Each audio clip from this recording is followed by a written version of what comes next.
It'll be amazing. One way, either to the good or the bad. Either way, it's fine.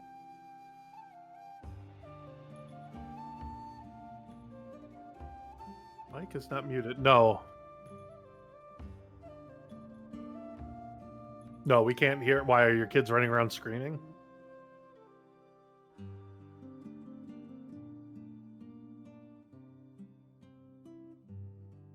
So is your mic muted right now? Or no?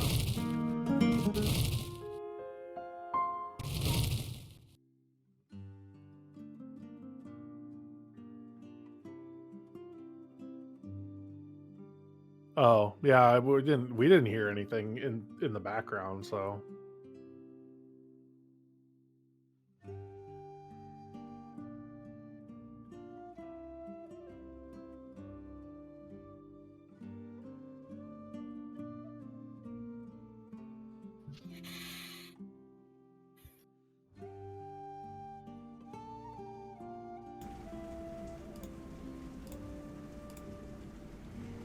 Alright, can you hear me on stream now? Yeah, there we go. Let me mute that, and mute this, and mute this, and mute this, but not the other one. So we'll go hide. Hide. Hide. Hide. Hide. Hide. There we go. Now we're all set. Alright, so we are at episode 1. I am actually really excited. As nervous as I am, I'm really excited because I think it's going to be a really fun adventure. I think you guys are going to be really good players, and I honestly think that you have a really good party chemistry. No, I think you're all going to be amazing. You guys are going to do great. You guys are going to be great. To bring together and everything will be totally fine. What could go wrong? Nothing. And yet everything. Anyway. So, for those who don't know, the adventure that we are running is 90% pre-written, although I have added a couple of things that are not part of the original adventure. It's called The Lost Mine of Phandelver. We'll find out why it's called that as we go along. And, yeah, let's just dive in because, I think everybody came in to the stream when I was live earlier on accident. So maybe we'll see them again later. Because I did have a couple of people, message me. Anywho, if there are any issues along the way, let me know. I did mention this to the party, playing with, that I'm not really going to be paying attention to chat as much, but we will have a break at some point in the stream, which will catch up on stuff that's happened. Any alerts will show up on screen, but they won't be with audio so that they're not distracting for myself and the players. So hopefully that works out okay as well. So yeah, let us get going. I accidentally pulled off something that I didn't mean to. Let me reconnect this.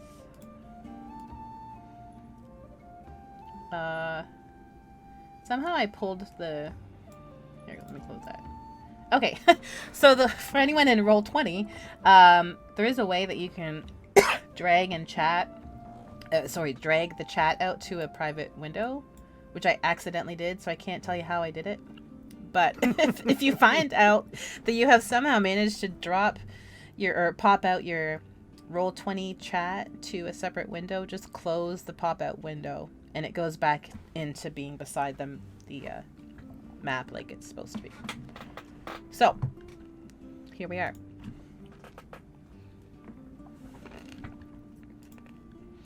We sure are. And I clicked back to my... Like, where am I? Where are we? We are on the high road between Neverwinter and Phandalin. In the city of Neverwinter, a dwarf, our good buddy, our cousin, our acquaintance, we'll find out more about that later, Gundren Rockseeker, has asked us to bring a wagon load of provisions to the rough and tumble settlement of Phandalin. It's a couple of days' travel east of the city. Gundren was clearly excited and tried to be a little more secretive about his reasons for the trip, and said only that he and his brothers had found, quote-unquote, something big, and that he'd pay you 10 gold pieces each for escorting his supplies safely to Barthen's Provisions. And Barthen's Provisions is a trading post in Phandalin.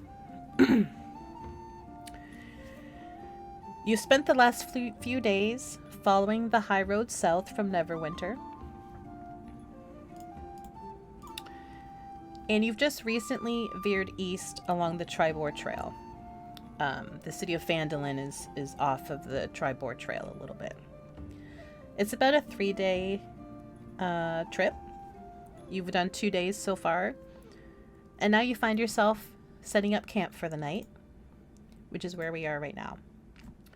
This is your second night. You expect that you'll be reaching Phandalin tomorrow.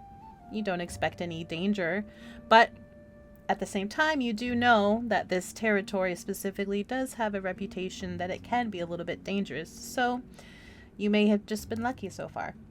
Bandits and outlaws have been known to lurk along the Tribor Trail.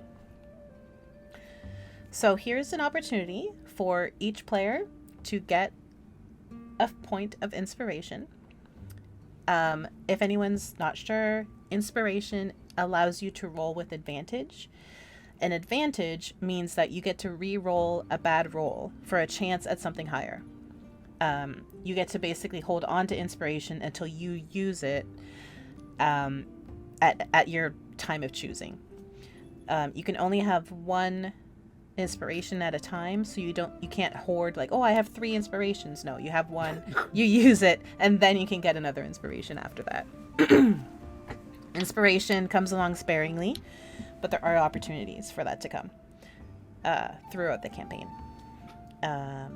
So this may be tricky because we haven't really established any sort of order. So whoever would like to go first, what I'm going to ask, we're going to have everybody do this. When you're set up for the camp, especially today, I'd like you all to introduce your characters, tell as much as you'd like to say about their backstory or not, and please describe what you would be doing, where you might be on a typical camp out with the party. So who would like to go first? And no one speaks. Web, you get to go first. Oh. Okay, I will go first. Okay, so we're just explaining our character background just for the people at home, so to speak. Exactly. Introduce your character as if we don't know who they are, and tell us what you would be doing on a typical night at camp. Gotcha. Mm-hmm. So my name is Irdan Urograx. That would be Urograx of the clan Irdan. I am a dragonborn paladin. My whole thing was born to my clan and decided to go out into the world and try to figure out what my place was. I basically in meeting people and kind of talking to people and getting my learning about the world, I decided to become a follower of Ilmater, and kind of became a priest of his and eventually a paladin defender of his, and that was actually how I met Gundren. I ran into a group of goblins, and I decided, hey, these guys need to learn about the ways of Ilmater, and they started beating the crap out of me. So Gundren suddenly, this dwarf comes out of nowhere and saves my butt, and we forged a friendship from that point on. And I've been living at the Temple of Ilmater in Neverwinter, which is where, in Neverwinter is where I met, a lot of the rest of the group. And typically, if we're setting up camp, end of the day kind of thing, I'm probably, not probably, but I'm going to be, sitting somewhere either by the fire or depending on, the day's events, maybe somewhere a little bit quieter and just kind of reflecting and praying and meditating to Ilmater to prepare for the next day. Excellent. Well done. Consider yourself inspired. Please make a note accordingly. I clicked the thing. You clicked the thing? The little inspiration thing on my character sheet. Oh, on D&D Beyond? Yes. Yep. Amazing. Right. We don't really need these here, but I'm gonna put you sitting over here by the fire. That's fine. You guys can see? Yep. Nice. I think we should go in order, descending order of height. So I think oh my goodness.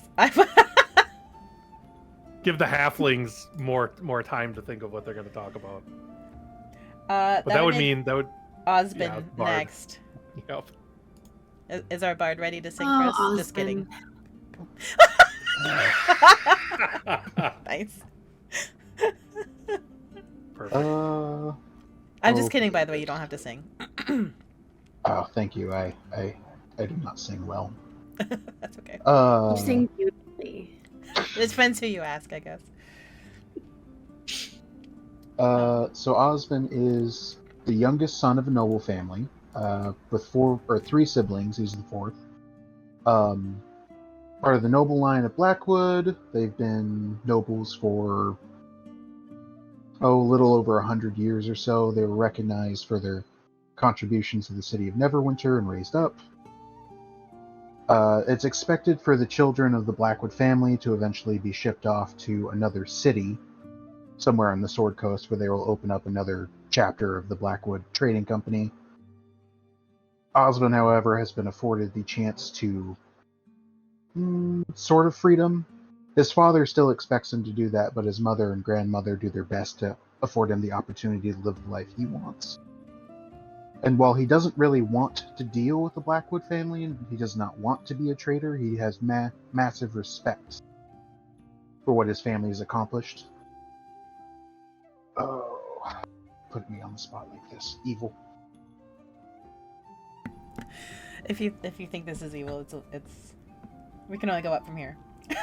Oh, yeah.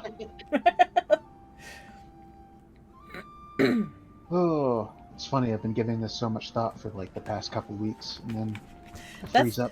That's how I felt exactly when I was about to say start stream. It's like everything went whoosh out of my head. Yeah.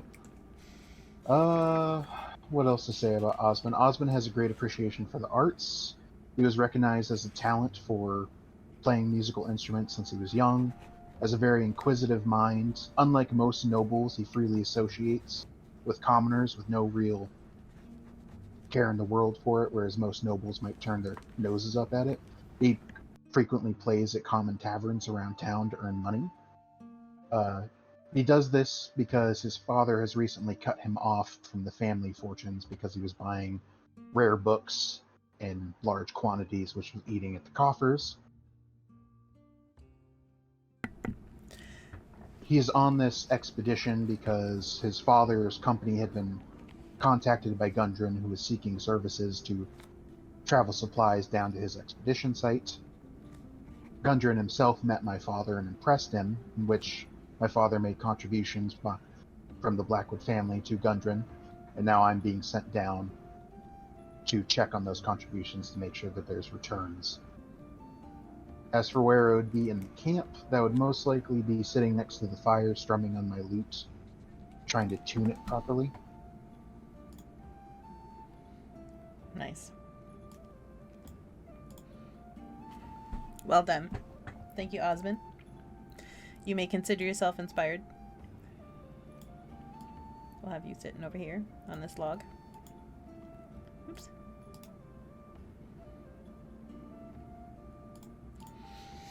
Let us have Guy GrumbleBumble next, if he's ready. Mr. GrumbleBumble. Okay. Yeah, go check. Double check the sheet. No worries. Alright. So, I am Guy GrumbleBumble, a Hell Dwarf.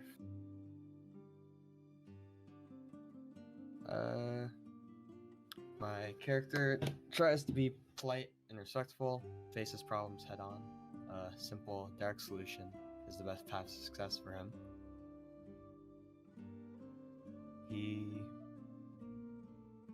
Sorry, I'm kind of having a hard time with this too. Yeah, no problem. He is the bodyguard of Osben, and he fought with Urograx in the military, and after being fatally wounded, he then left for dead after the battle. He was saved by Urograx. He then left the military to explore and be a mercenary.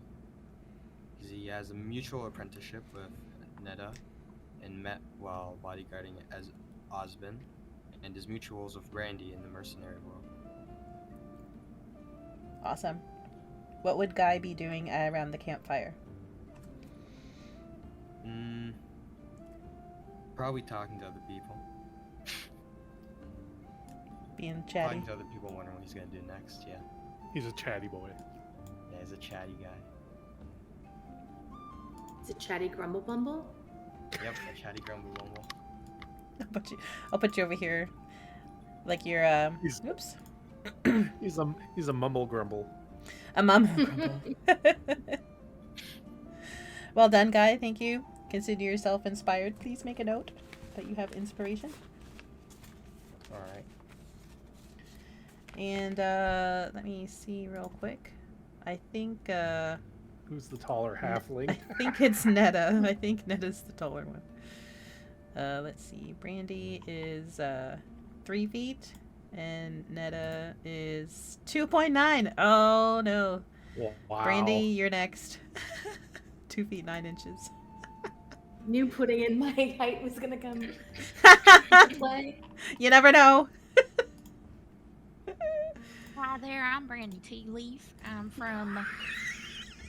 Why are you laughing? You're awful. I am a southern stout halfling. I have 11 brothers and sisters and about 100 cousins. I grew up quiet, rambunctious, adventurous, and I've always been a thief. In the crowded streets of Waterdeep. I moved to Neverwinter seeking fame and fortune, and I became a ruthless bounty hunter.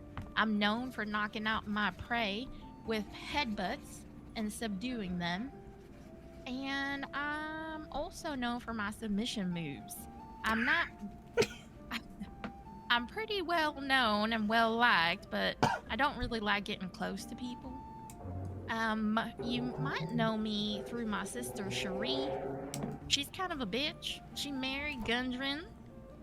Everyone was real confused because she's a halfling, he's a dwarf, but it worked out and she's out of my hair, so I don't really care.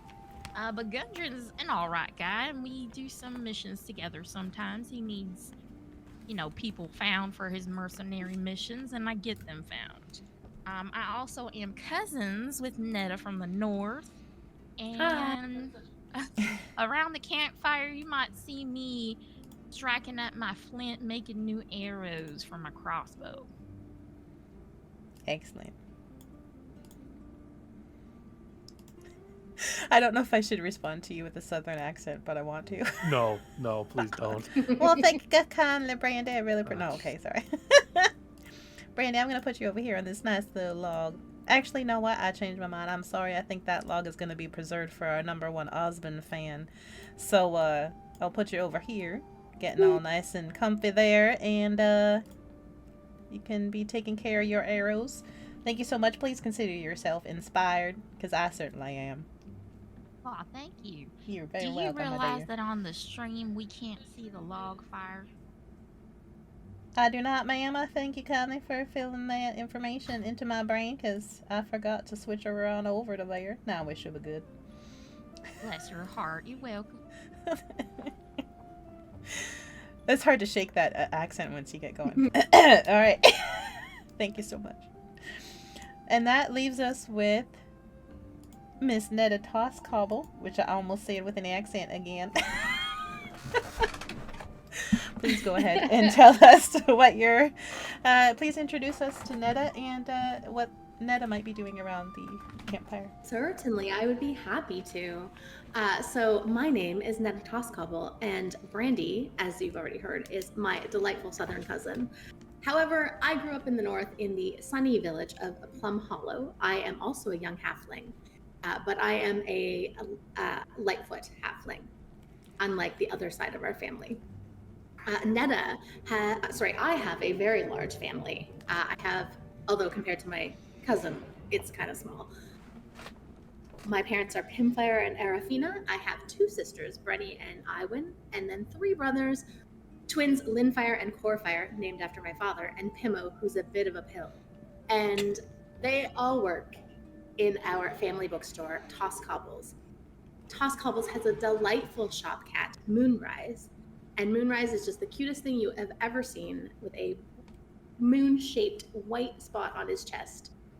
My famous uncle, or infamous in some circles, was a thief, and he taught me how to pick locks and hide in the shadows, which is the most fun. So I was known as the village shadow, and I was constantly slipping past people and appearing suddenly. I love practicing sleight of hand tricks, and I may drive my sisters to distraction with my tricks. My other favorite hobby is reading, and I can often be found sitting by a river, book in hand. But my biggest passion in life is Osben. He is the dreamiest bard I have ever laid eyes on, and we are all so lucky to be in his presence today. One day, working at the shop, I discovered an old map, and it was hidden in the pages of this old dusty book. And there was a point on the map marked with a drawing of a sun. And I couldn't stop thinking about it. I just needed to know what it was. So we had one of our bookstore's longtime patrons, Gundren, come in, and I asked him if he could shed some light on it. And he said, maybe one day, but he asked me to come along on this journey. And so here I am. Osben might have been a bit of an incentive, to be honest. So what would I be doing around the fire? I would be sitting admiring Osben while reading a book, or pretending to read a book. Amazing. Thank you so much. Please consider yourself inspired as you are reveling in Osben's presence. You can't help but be inspired in his presence. I know. Just can't help it. It's infectious. Thank you, everyone. So, as we're around the fire, making arrows, tuning lutes, chit-chatting, sitting in admiration of the people in our presence, we reminisce a little bit about how we all got here. So, we are going to find ourselves back in Neverwinter in our heads. Again, this is kind of a flashback. Obviously, we're at the campfire now, so keep that in mind. I just wanted to double check that guy GrumbleBumble is still with us right now. Hi. All right, thank you, Guy. I just saw that message.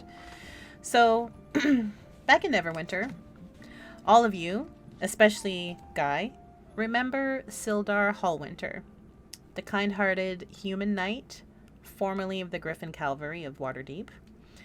He's getting on in years, semi-retired, but still has keen eyes and a prowess in combat, that neither of which have lost any of their potency. Gundren entrusted all of you with an important task, and though he knows each of you individually, he has seen none of you working together. So he wants to be sure that this particular group of people is the right combination. Guy, you luckily come highly recommended by Sildar already. Nedda, Gundren loves visiting your family's shop, but despite always enjoying his time there rooting around for information or treasure, gave him no clear insight as to your capabilities on the road. Urograx, Gundren already had to save your life once. He likes you. He doesn't want to have to do it again, if he can help it. Brandee, if anything happens to you, Gundren's wife will kill him. Osben, Before Gundren would agree to trust you with his precious cargo, he needed to ensure that neither you nor his supplies would be at risk, or he'd be in big trouble. But it was unclear which of the two the dwarf valued more, his stuff or you. You remember the chatter of a full tavern seeping down from above. And I say that because you find yourselves in the cellar of the tavern. One moment, please. You smell a cedar from the fireplace, the crackle of the fireplace. You smell a bit of spilled ale, kind of mildewy. It's clearly where stuff is kind of stored, but it's a backup storage, so it's not too full. There's a chest along the wall, and a table with 5 stools around it. A chandelier up above. And Sildar is there with the 5 of you. You're all seated around the table. And he says, I know that look. His grizzled face has an empathetic smile, and a soft twinkle is kind of caught in the corner of his eye, because he knows that you're about to set out on adventure. And he says, I had that look too. Many, too many moons ago. But enough about that. He nods to a kobold wizard that you didn't notice appearing beside him on the stairs. Sildar's up at the top of the stairs right now. With a flick of his wrist, some barrels in the corner of the cellar disappear, and in their place are 5 mirrors, placed in a semicircle on the eastern half of the room. The fireplace, the chest, and the table are all still there. The fireplace is still on. Sildar merely says, good luck, friends. He and the kobold walk back up the stairs through the door to the tavern, and the door shuts tight behind them. You watch as first the handle of the door disappears. Then the door itself seems to melt into the wall, and there's no indication that there was ever a door there in the first place. You're trapped in the cellar. What do you do? I'm going to move everyone's tokens here. We're not going to roll for initiative or anything like that. This is going to be kind of a free speaking exploration where you decide to do something, you can go do it. And you basically need to figure out how to get back up on the road and get going on your travels. Well, damn. I didn't realize we'd get trapped in here. What's this chest in the corner? What's that? Would you like to investigate the chest? Yes, please. Okay, one moment, please. Roll me. Yeah, I was just looking at the list to see what would be best. Roll me an investigation check, please. Got it.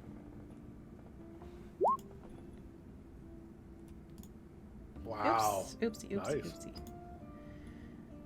I just realized somehow I'm on... Sorry guys, one second. I just had a... The, Roll20 is showing me the wrong... There we go. Sorry, Roll20 was showing the wrong, browser window. That could have been awkward. So, you rolled... 16. Okay, well... So, you see that the chest is... You're a rogue. It's break into able, if you'd like to do so. It has a lock on it. It has a couple of straps around it. But it doesn't look like it's nothing you can't handle. It's kind of a old wood. It does look like it's reinforced, so you can't just smash it open. But I'm pretty sure you know how to pick a lock. I'd like to pick it clean, please. Okay. I'm not going to make you roll for that again. We'll just say that you do. Inside the chest, feel free to make a note of this, you discover 20 gold pieces. A small, fits in the palm of your hand, goblin figurine made of stone. It doesn't look like it's too old. It's a little bit detailed, but nothing extravagant. You find a hand mirror, 10 arrows of relatively good condition, and a blank journal. Now, I would like to point out those are arrows, not crossbow bolts. Those will not work in your crossbow. Correct. Just They're wanted not- to, just they're wanted to not make bolts. that clear. Yeah. Yeah. Yeah, thanks. I'm So- gonna take the 20 gold pieces and put them in my pocket. Question I'm though, gonna are take you sneakily putting them in your pocket? Do you think, would anyone else did anybody see you put those in I'm your gonna- pocket? I'm gonna put the coins in my pocket before I call attention to the rest of the belongings. All right. Yep, no that's one's fair. paying attention. I'm more interested in the mirrors, so I wouldn't notice. And then I'm gonna say, hey guys, I found this chest and it just popped right open. There's some stuff in here if y'all want to look through it. I really do want to keep this journal though. I've been looking for something to write my meals on. Keeping track of them calories, you know. Would anyone else like to Well, take anything? Yeah, go ahead. I would. I'm immediately drawn to the goblin figurine. So Mhm. I'm very. My curiosity is piqued by that, so I'm going to take that. Okay. I'm just making some notes for myself as well. I do suggest as you're playing through and you pick up any loot or anything like that, that you just make a note. Appreciate Brandee putting the note in there as well of what was on the list. So up for grabs is still the hand mirror, 10 arrows, and that's it. May I investigate the back sides of the mirrors on the opposite end of the room? Sure, if you could roll me an investigation check. I have that somewhere. There we go.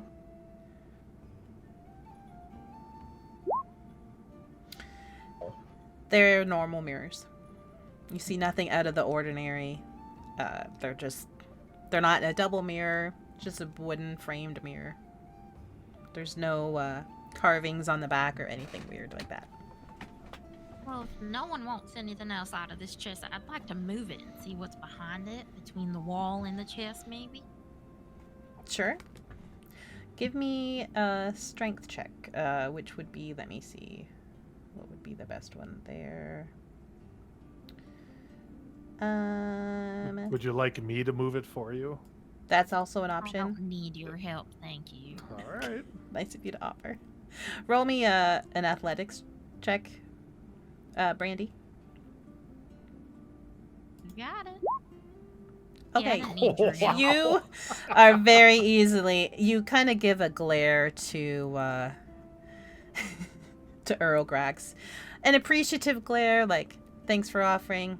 Clearly, I didn't need your help. As you easily shove this chest several feet to the whichever direction you'd like to move it. Would you like to move it up or down? I can't move it on the thing, but Let's move it up more into the corner. okay. So it's shoved up into the corner and it kind of starts to not disintegrate, but the seams start to fall apart a little bit and you see it would be a nice addition to the firewood that's already by the fire. But other than that, underneath and behind the chest looks exactly like the rest of the room. There's nothing there that indicates anything that would be helpful. Does anybody have any way of detecting magic, That is a spell I do not have yet. or an item, anything, any sort of, or any like affinity in Arcana or anything? I do. I've got a I- dragon chest set if y'all want to play some chess while we're waiting for rescue. I'll check It sounds to see. fun, but not helpful. I'll check My to see. thought is, Alright. my Oh, thought wait, is I have just a crowbar. Can we use that to open the door? There's no door anymore. Solid Oh, stone. Door damn disappeared. magic people. I'd like to inspect the fireplace. Okay, roll me investigation. Might want to turn it out first, sir. Well, it's because You guys are free to, I'm just making sure it's set up this way, but you guys will be free if you'd like. It doesn't matter again, but totally up to you if you want to move your little character doodad around as you're moving around the room investigating. I don't know why that rolled that twice. But... Oh, because you had clicked that you have inspiration. It might have used up your inspiration. Well, it still says inspiration. Oh, maybe. Well, because it said that I rolled a 15 and a 10, and it gave the 10 unless it did both. Try one more time.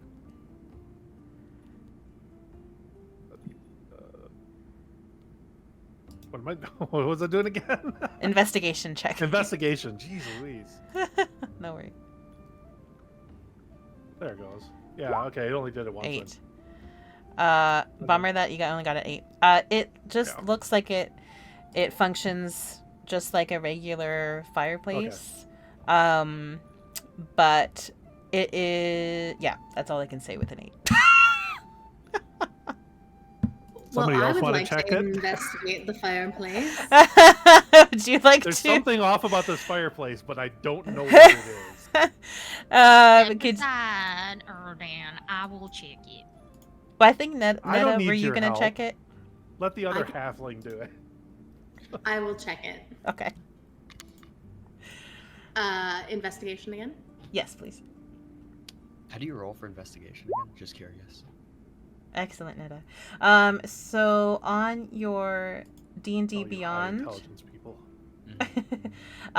you'll see in the center there's a long list of stuff. Investigation is around the middle of the list. Oh, okay. Yes, I see it. And you have a -1, unfortunately. But when you hover over that -1, you'll see when Little you dice see and the roll. B Yeah, dice, okay, yeah, I got that it. indicates something that you can click into Roll20. So you just click.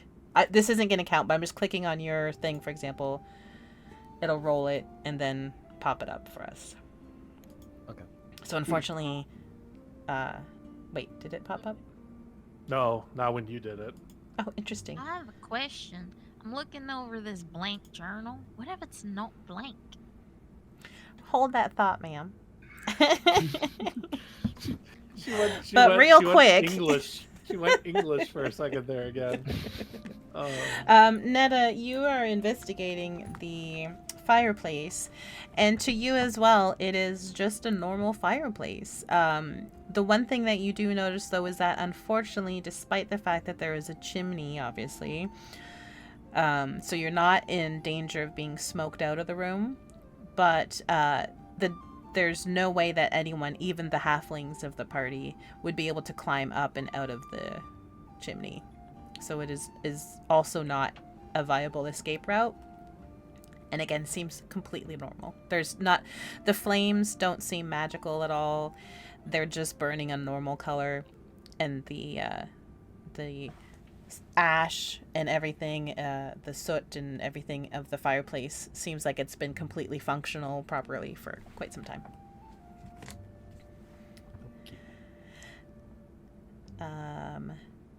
Irdan, may I So- see that goblin statue?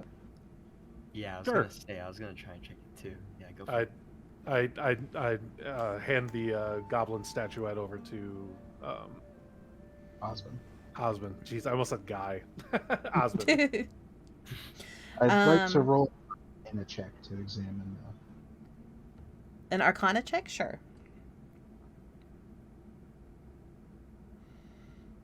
Hey, 18, 22. Jeebus.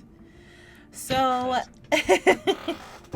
so something about this goblin figurine seems to call from you from the inside, almost from where its heart would be. Something about this room is blocking you from discerning any sort of message, so to speak. But there is something softly magical glowing out of it. Not visibly glowing, but just emanating out of this figurine. And it's from where the heart is in the figurine. You get a sense that that's where it's originating. Yeah. And is Osben a dwarf? Osben is a half elf. half-elf. He's a half elf. Alright. Yeah. Can I try something with the goblin statue? Sure. I hand it to Guy. Yeah, can I try and investigate? Perhaps maybe I can figure out the origins of it since I'm a dwarf. Sure. Like, what is that? Stone speak or whatever? It's like stone cunning, I'm pretty sure. Stone cunning. That's what it is. Yeah. Stone cunning. So is that like an action that you have, or would that be Yeah. I think it's like a innate just a ability. trait?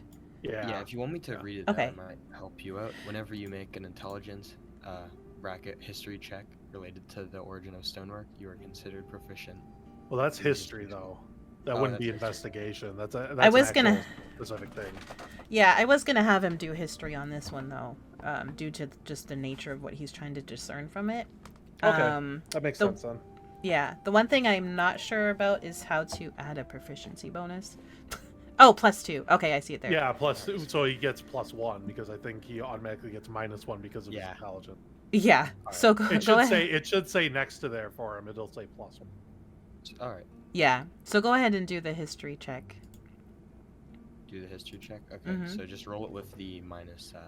Yeah, roll it with the Minus -1 one, and yeah. then yeah, Alright. just because I'll have to figure out. 4. Okay, yeah. So we'll say that that's a cool. It's a goblin statue. But, It is made of stone. stone- Someone did carved stone it. cunning, Sorry, go ahead. did stone cunning give you advantage on that?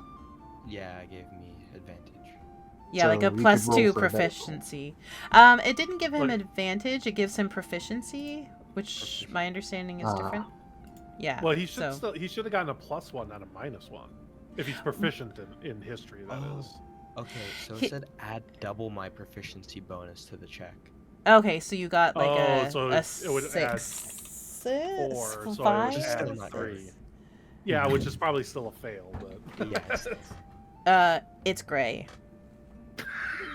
one more piece of One more information. detail. Yeah. Alright, guys, it's okay. So- Maybe you can use your inspiration on it. You could use your inspiration to re-roll it. Yeah, That's like true. take a closer look. Try it again.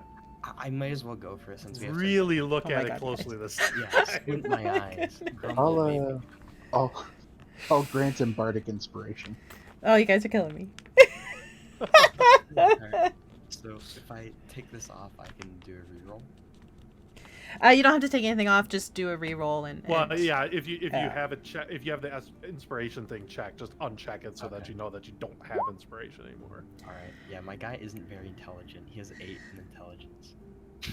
So you got bardic inspiration of 4, so that means he can add 4 to the roll. Is that what I it is? believe so. Yes. Yeah. Okay, so I'm at So- yeah, so and then I also have stone cunning, which gives me double. Which gives you another +4. So you have +8 to whatever you roll. Oh, okay. Minus Roll a the 1. Roll a is 1. that what I'm saying? Roll a 1. Roll a Yeah. 1. Okay, so you basically have. So my understanding of how this works is that Okay, the so 10 so is. he rolled. Yeah, I've- that's like. I his hovered base, over it. so Yeah, it's he plus- rolled an Yeah, 11, that's my Yeah. base.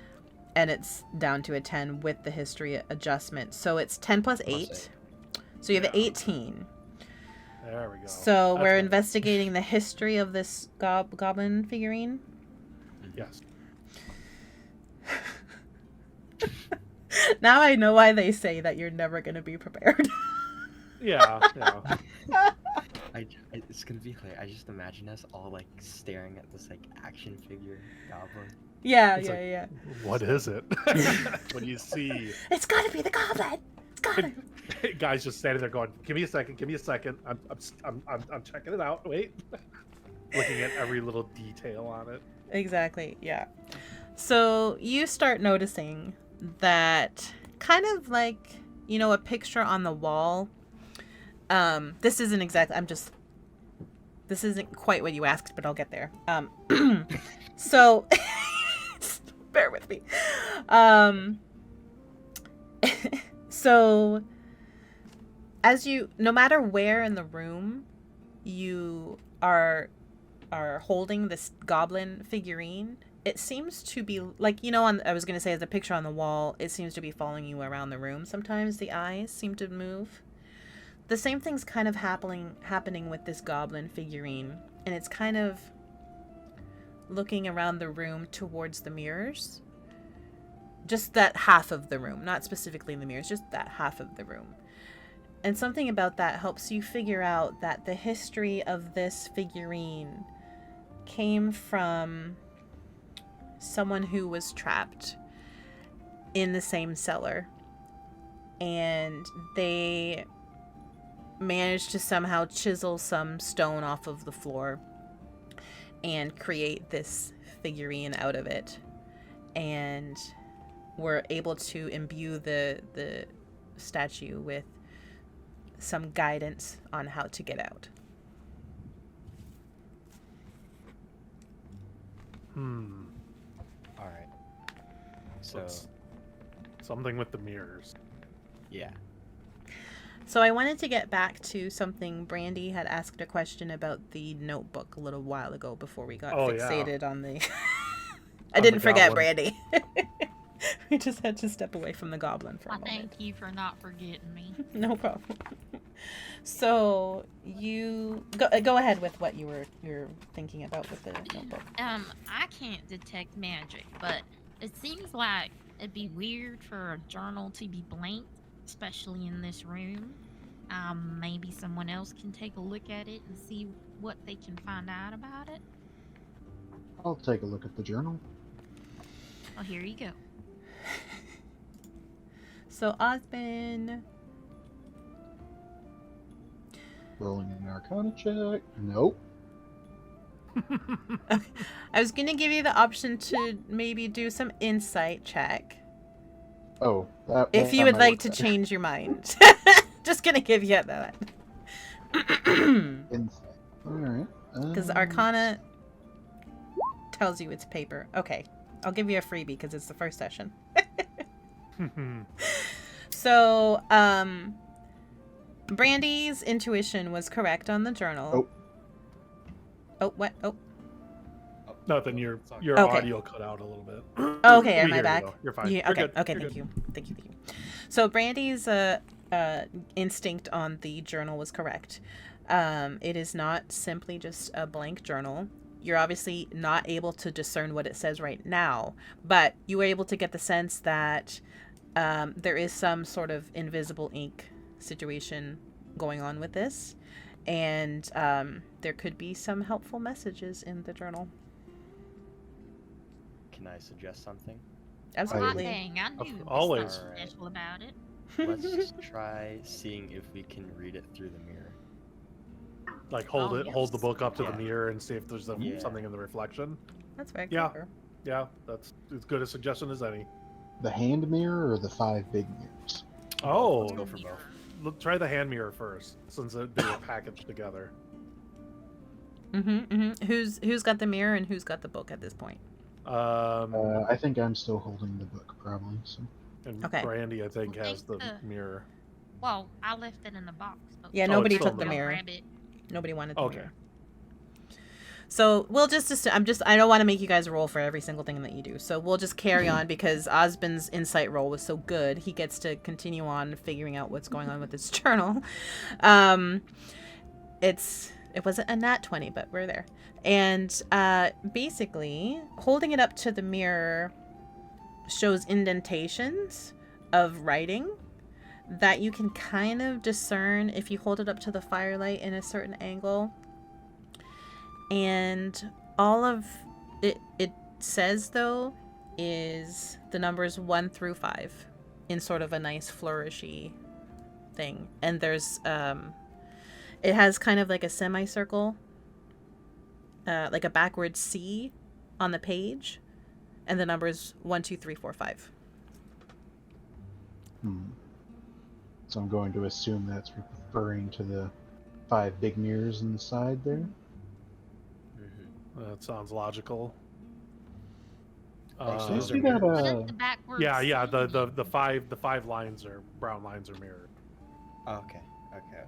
Yeah, Interesting. like full length mirrors, right? Okay. Yeah. Sorry, Wait, Avalon.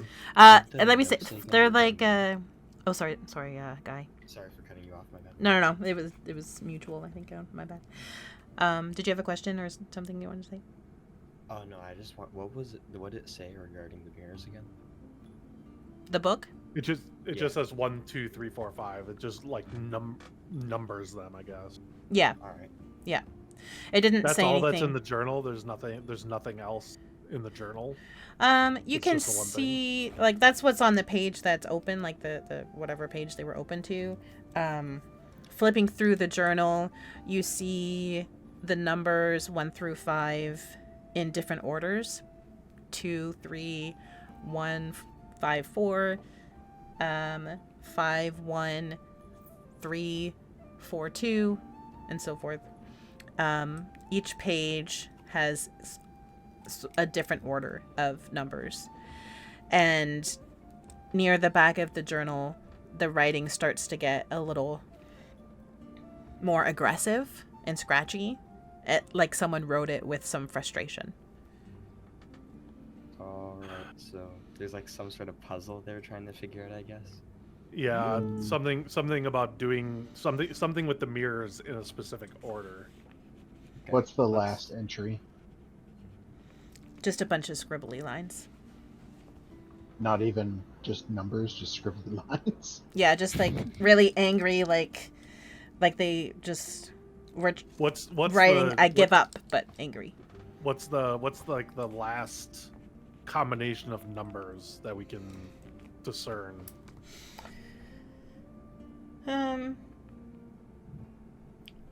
4, 5, 3, 1, 2.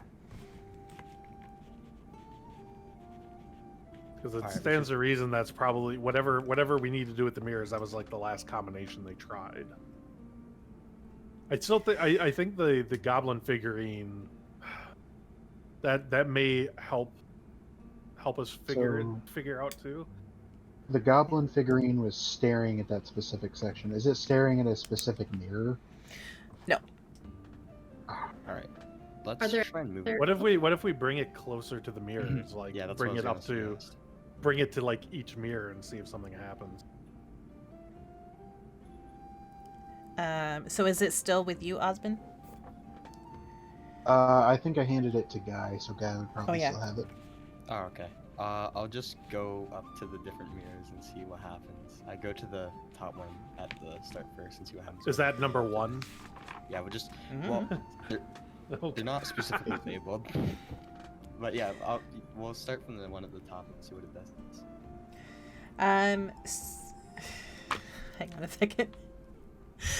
I'm gonna have you roll. Let me think. I'm gonna have you roll perception. Oh, nice. I think my strongest one. Nice. No, it's not. I lied. That's fine. As long as it's not -5. It's not a. Yeah, it's not a. It's not a. +4 actually. Yeah, this is my strongest one. Oh, there you go. Perfect. All right. 17. Okay. Nice. So, one question you haven't asked, and I'll give people the option to ask this question, is what do you see in the mirror?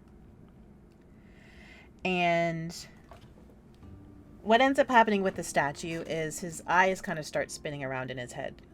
Like he's looking all over that's all creepy. sorts of different directions. Yeah, a little bit like a creepy doll. And you see him kind of settling a little bit. Question actually first.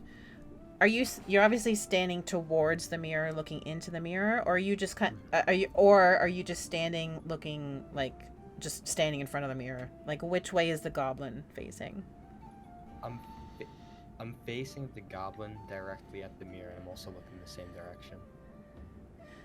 So both you and the goblin are kind of looking into the mirror? Yeah. Okay. That's what I thought. Just wanted to double check. So the goblin is, yeah, his eyes are kind of spinning off, and you see him settle on looking off to his right.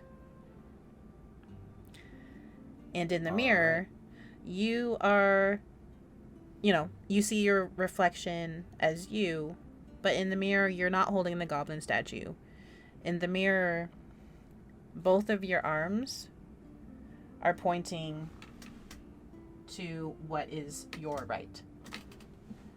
My own hands in the reflection. Mm-hmm. That's creepy. So look at the next mirror. Yes. Okay. Yeah. Move on to the second. Do the same mirror, thing. do See what happens. Yeah. The exact same thing. So, the goblin statue kind of spins his eyes around again to resettle. He keeps looking off to the right. Okay. Your Move on to reflect. the middle Okay, one. sure. Yep. So the middle one, the goblin is looking directly into your eyes in the mirror. So if you were to look in the mirror at the goblin reflection, it would look like it was looking right back at you. And Okay. your reflection in the mirror is very happily holding both hands straight up in the air with a smile on your face. Do I see his reflection in the mirror like that, or is it different for me? Roll a perception check, please.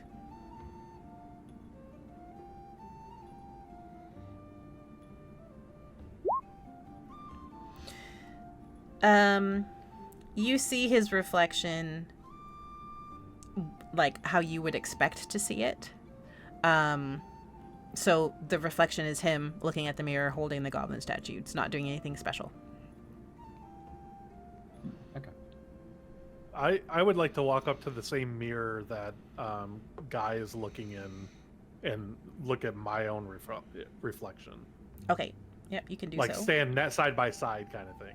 All right. Yeah. So I Be give careful it to, you don't get scared. I give it to Irdan. All right. Guy, are you giving the statue to Yes. Okay. One sec, I made a note incorrectly for later. So Urograx, you are in front of what is the middle mirror where Guy was? Yeah. Okay. So you are, pardon me, you are holding the statuette of the goblin. Its eyes are spinning around again, and it is looking off to its right. Your reflection has both arms pointing off to its right. So is there a different mirror for each one of us that we? Yeah, That's what I'm thinking. Yeah. All right. So I'll move back to the middle one, and you guys can figure out where you guys. Yeah. go. I'll move to the next one to my right then. Do we need to hold the little goblin statue to figure out which mirror belongs to us? Yeah, Yeah. that's what it sounds like. All right. Well, Osben has it, right?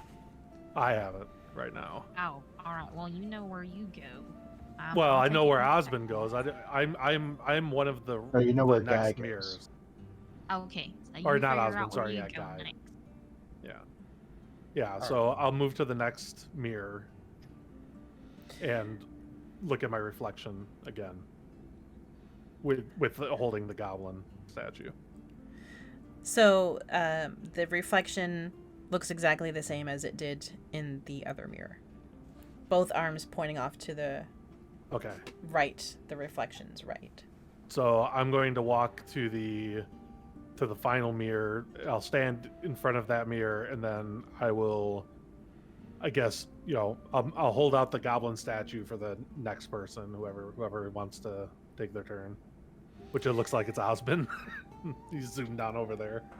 So in front of that mirror, though, you see the back. As though your reflection's back is faced towards you, and its arms are crossed. From what you can tell, looking at your back. Okay, I turn around and cross my arms. So I'm looking away from the mirror with my arms crossed.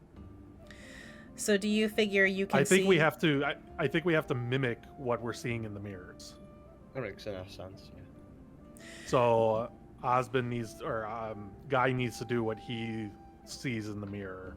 Raise my arms. Yeah. And looking at the mirror. All right. Well. And Yeah, sorry, because it would be a reflection. what's the goblin statue doing now?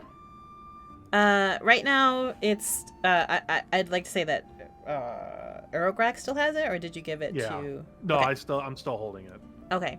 So would you say from your angle right now, do you see the mirror directly across from you where Brandee is right now?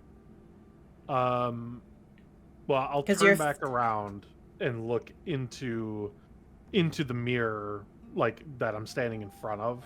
So I see the image of me standing there with my arms crossed, and then I want to. What is the goblin statue doing? It's looking off to the right. Looking off to the right. Well, Oh, maybe you need to go to the mirror across because it's not a Yeah. perfect circle. Maybe. Okay, I'm going to hang on. Change of plans. I'm gonna walk across to the mirror up on where Brandee is standing. I'm gonna walk up to that one and then look at my reflection while holding the goblin statuette. I want to see what my reflection is doing and how the goblin statuette reacts. All right, Okay. I'll shield my eyes. Go ahead. Urograx, have you checked any perception lately? Probably not. If you could do that real I quick can for do me. that. Perception. Mm-hmm.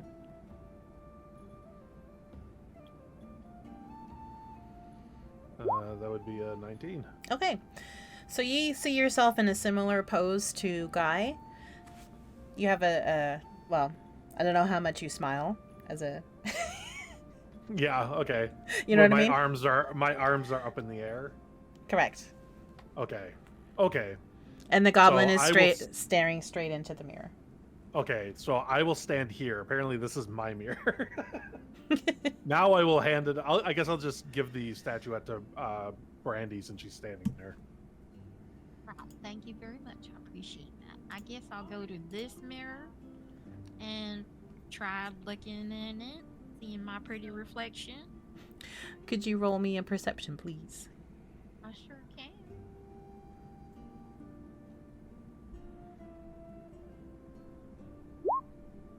There you go. Lovely. So, Brandee, you are holding the goblin statue? I am, yes. It is looking directly back at you in the mirror, and your hands are held up above your head, excitedly. Well, woohoo, who's next?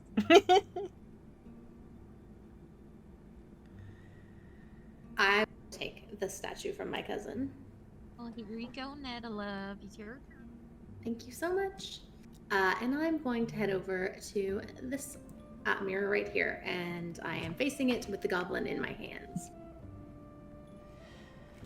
Nedda, could you roll me perception, please? Certainly.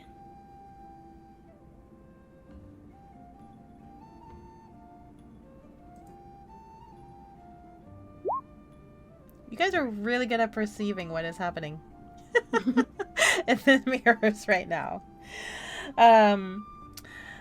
Nedda, you see the statue in your hands. Its eyes are rolling a little bit, and it is looking off to the right. No, correct, the right. Then I'm going to go stand next to Osben right here at the last mirror. Alrighty. And And- I'm looking once again. Now you see your hands are up in the air very excitedly, and the statue is looking directly into the mirror. Oh, woo, let's go. Osben, where will you go? I wonder. We'll go stand over there. Alrighty. You've already been doing some perception for us, so you're all set. The goblin. You are... Oh, yes. The Just to goblin, verify. yeah, looks right in the mirror, and your hands are excitedly in front of you. And all of a sudden, each of the mirrors starts to give off a soft glow and becomes a little bit watery and foggy in their reflection. And a spiral staircase descends right in the center of the semicircle, and a door opens up in the ceiling, and you are able to get back up and out into the tavern. You have escaped the cellar. Whoopee. That's so good. Well done, well done. So that is how you escaped. And now we will flash forward. You realize, though, that you were probably in that that cellar, not dungeon. You were probably in that cellar for a little bit of time. And Guy and Sildar have already set off to Phandelver because they don't want to be late for the business they have to attend to there. So it's just the 5 of you on the road, and that's why it's just the 5 of you around the campsite again. And that is where we are going to take a quick break, if that's okay with everyone, because I need to use the little elf's room. So... But you're a human. Am I? Well, it says human DM. I know. Yeah, okay, yeah, that's fair. So we will be right back. Let's say no later than 5:30. Sound good? Sounds good. Yep. All right. Yep.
And my dog starts barking as soon as we're back. Hello, everyone.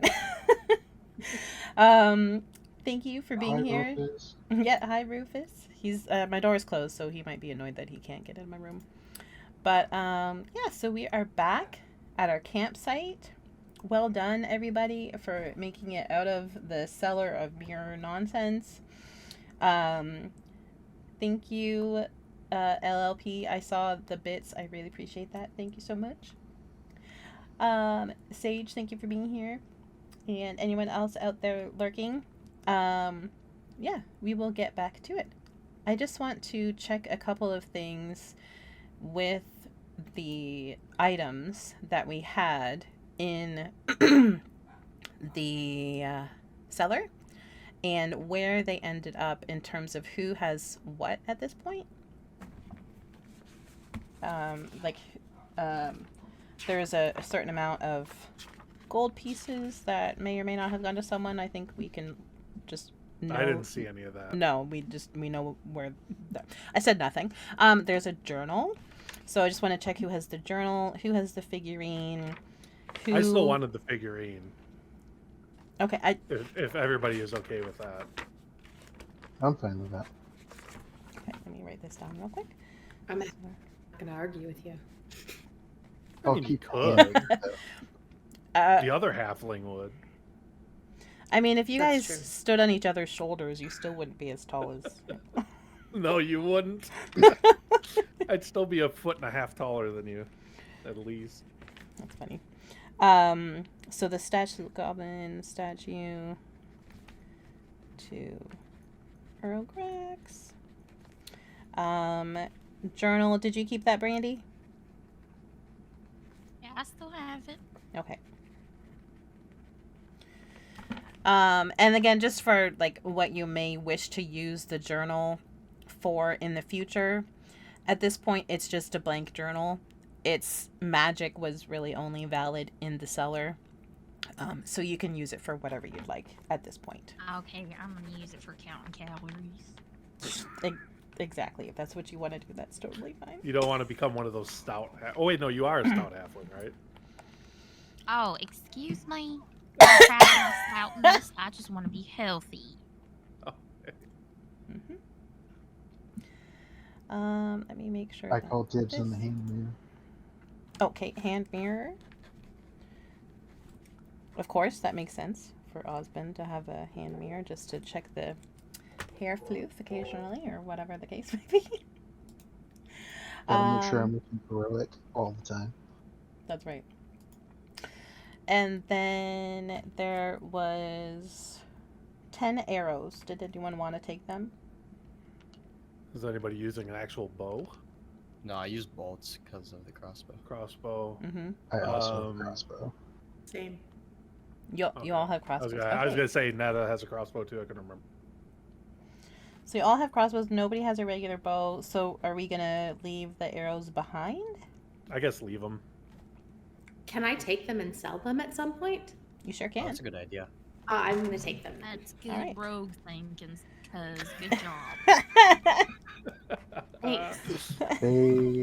I don't think they'll be worth much though. Arrows are fairly What cheap. if they're magic? You know what? A Not all noble of us would say that. are rich. No, I mean like I think they're copper for like a 10 piece of arrows. It's fine. We'll trick them into thinking they're magic arrows and then sell them for That's more. right. Oh, Guy, I like the way you think. I don't agree with this. I Well, foresee we'll a lot That of sounds deception. suspiciously And it's like horrible. No, we'll sell them to somebody who's rich and horrible, and then we'll donate the proceeds. Okay, that's fair. To your church. Oh well, then I'll by all means. Can you roll the deception? No, I'm just kidding.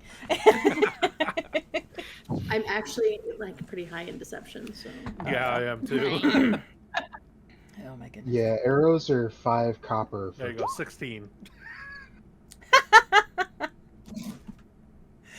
That's funny. Okay. we should carry on. So we'll assume we made it safely through the next day. Wait, hang on. What's happening in here? Guy has no deception. He cannot God. deceive anybody. Oh my god. I'm too trustworthy. You can always trust a guy. Oh my lord. All right. Holy Jesus! That was a nat 20 too? Yep. That's crazy. That would have been great if it had actually. happened. Yeah, that had absolutely no impact significance whatsoever. But good to know it's possible. Still when your impressive, though. stream's So my not broken. 20s always are. Insignificant and like totally worthless, basically. Mm-hmm. Oh, funny. All right, we are back on the road to Phandelver.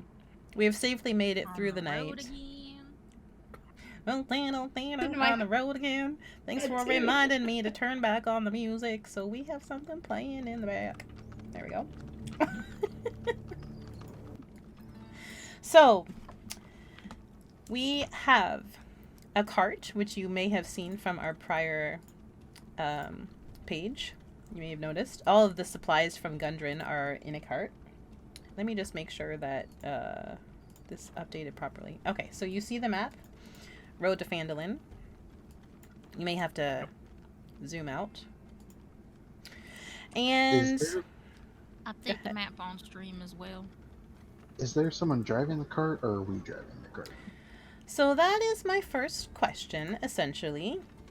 It is only the 5 of you together in the car, in the walking party.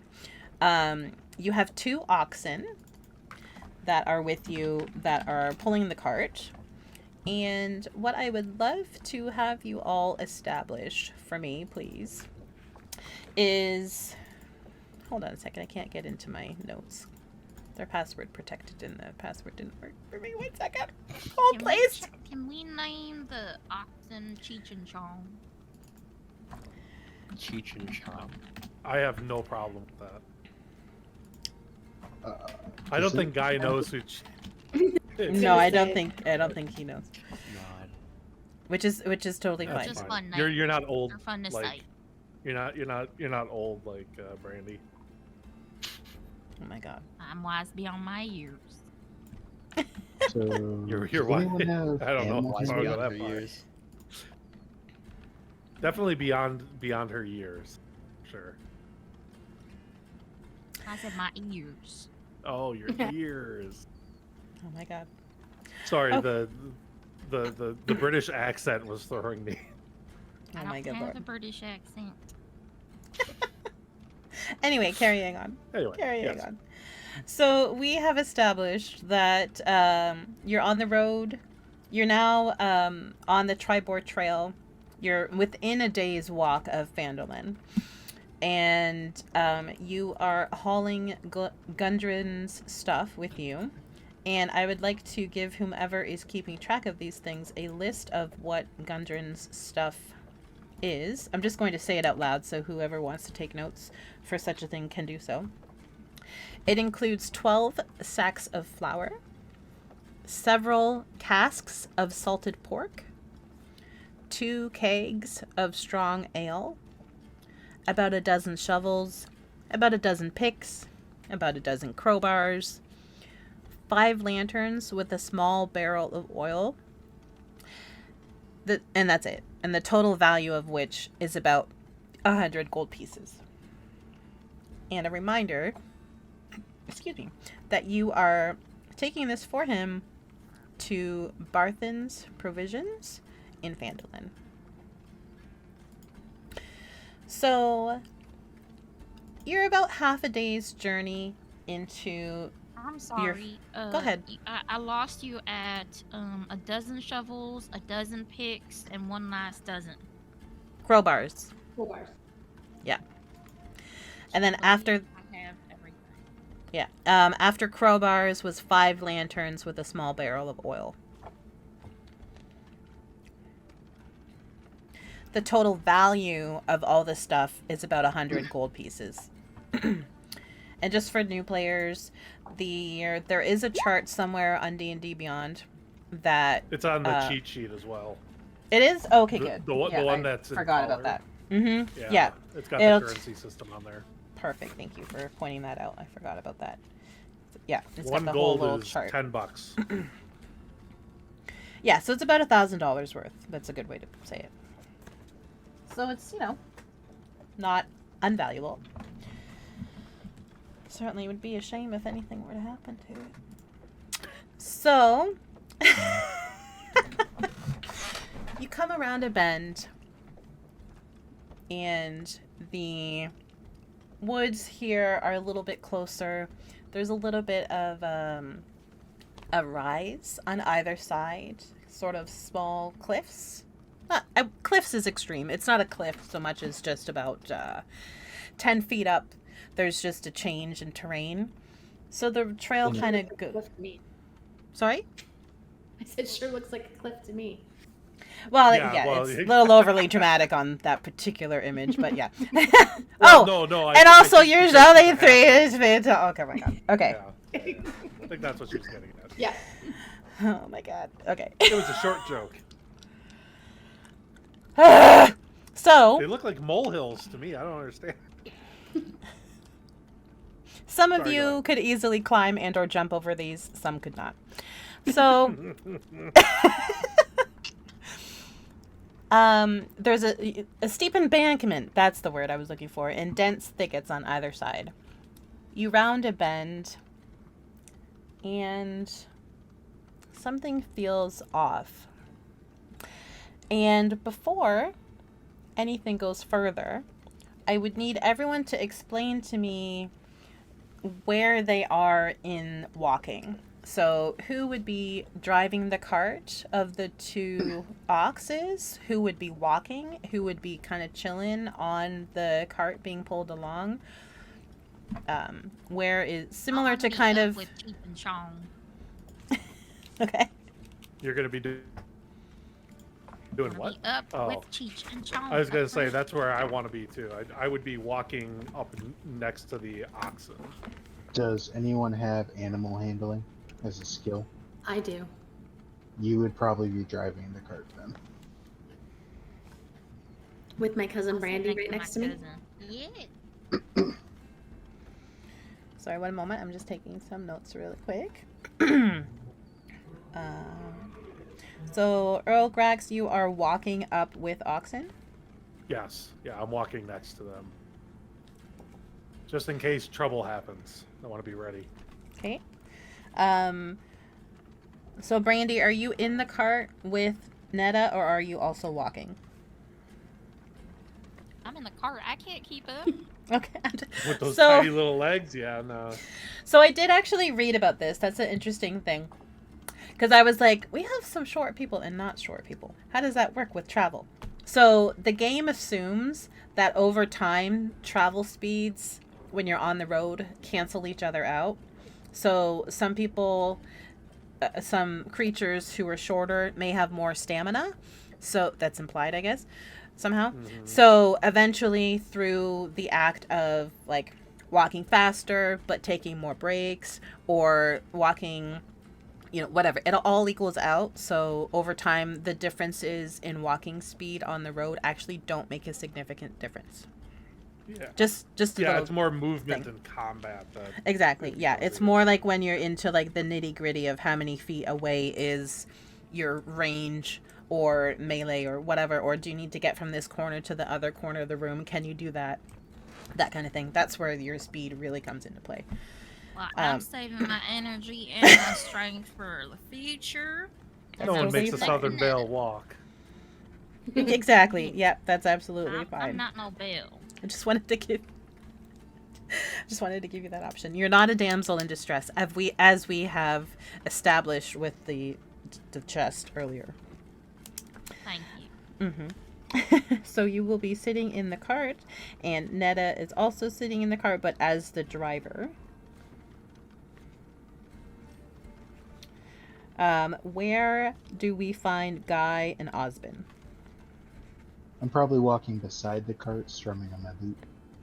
I was gonna say, if you're not singing, giving us road music as we go along. Of course I am. I'm a professional Okay. entertainer. Okay. Okay. All right.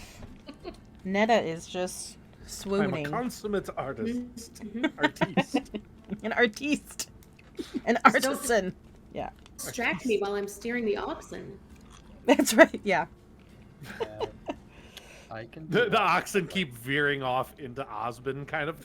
They're just kind of lulled. Yeah. It's like, I have to keep smacking her. Pay attention. Sorry. Sorry, Jasper, I what are can you? be- Yeah, no, I was gonna say I can be standing like off to the left-ish front of the caravan almost, or the wagon. Leftish front. So would you, in relation to the ox, would you say you're near their back? Like you're walking by the cart or by the oxen? You know what I mean? By the oxen, yeah. Okay. So it sounds like he and I are flanking the oxen. Mm-hmm. Yeah. I'll be on the right side. He can be on the left side. Yeah. Okay, sure.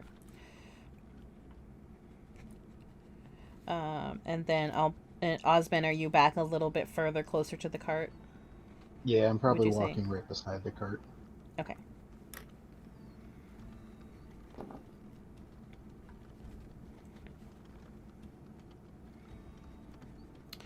Alrighty. So, you are where you are. And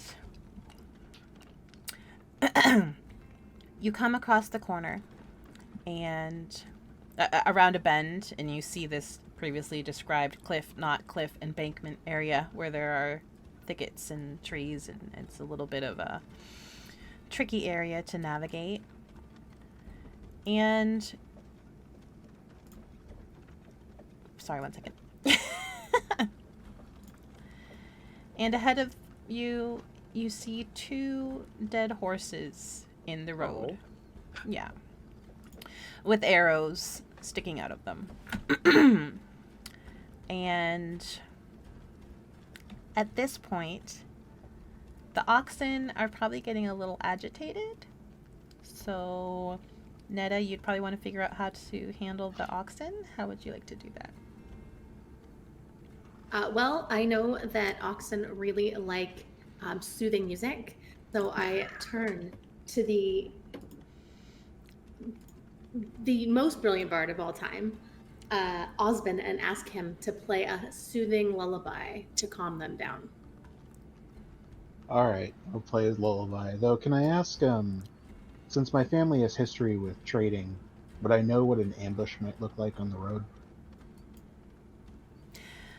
So, did you, before you became a performer, did you ever do any trading for your family? Yeah, my father would have forced me to have some education on it because he wants me to take over an office for the family eventually. Roll me a perception check, please.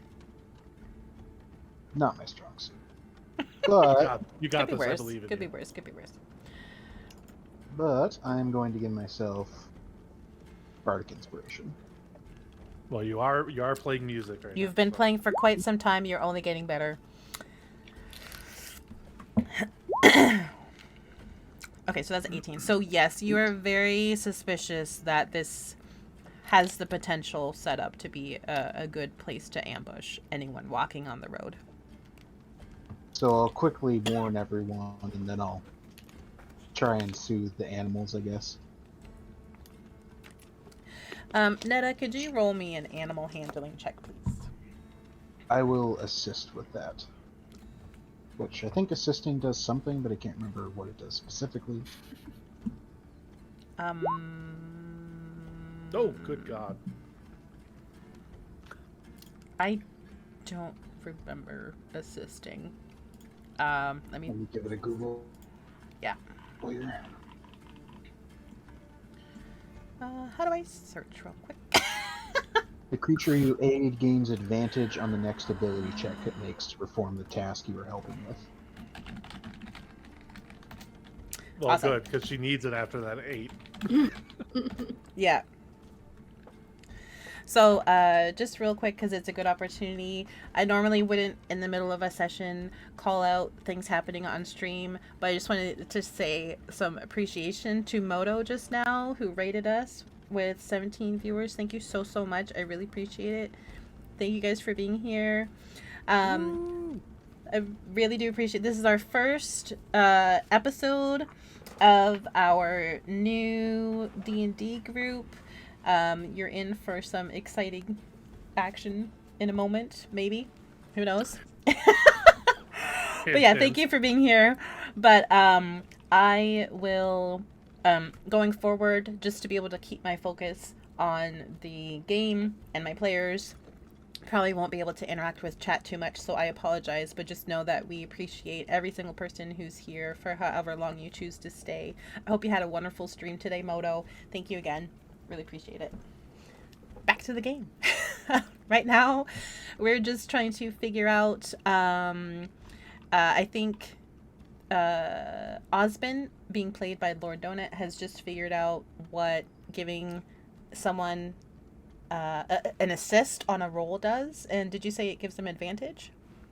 Yes, the creature you aid gains advantage on the next ability check. Okay, so Nedda could roll again. Yeah. And not use up her inspiration and would hopefully get a higher roll. So Nedda, you can go ahead Roll again. again. Come on, animal handler. Oh no! Oh no! Jeez Louise. Oh, So no. you rolled an 8. Oh, Well, oxen aren't super fast. I think, given his history and a relatively decent perception roll, Osben was able to warn everyone early enough that the oxen didn't like take off and hightail it away with the cart. They're just stood in place, but they're kind of like sort of like really heavy breathing, a little bit like agitated, but they're not taking off on you. So just keep that in mind that, you know, they're kind of pissed. Would anyone like to do anything else next? I'm gonna Oh, actually, well, I'm just gonna toss your tokens on here. Yeah, just I should have done that earlier, sorry. Just so you guys can have a go ahead. I would like to use Divine Sense. It allows me to detect good and evil. Okay. Anything interesting. within 60 feet. Could we draw a rectangle for the cart? Yeah, for sure.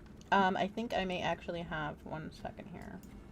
Oh, it says that is not behind total cover. So if they're hiding, I may not be able to see them. but they are, because we can't see them right now, probably. But I may be able to see parts of them poking out or something. I don't know. I'll leave that to the DM to decide. What was the question, dare I ask? So Divine Sense allows me to detect good and evil. I can sense anything. Well, it says affected by the Hallow spell or no location of any celestial fiend undead within 60 feet that is not behind whole cover. So maybe this is only detecting like if it's a bunch of normal things, I may not be able to even detect them. Yeah, But I there's think no we harm could in at fix- least using it because you never know. But I was saying that they may, if it's an ambush, they may be behind total cover. But if they're hiding in bushes, maybe parts of them are peeking out, and I'd be able to see them. I don't know. I said I would leave that up to the DM to decide. But I'll use it anyway, just in case. Sure. So I lost some of my assets, so I had a cart thing here. Oh no. And now I'm not seeing it. So let's call...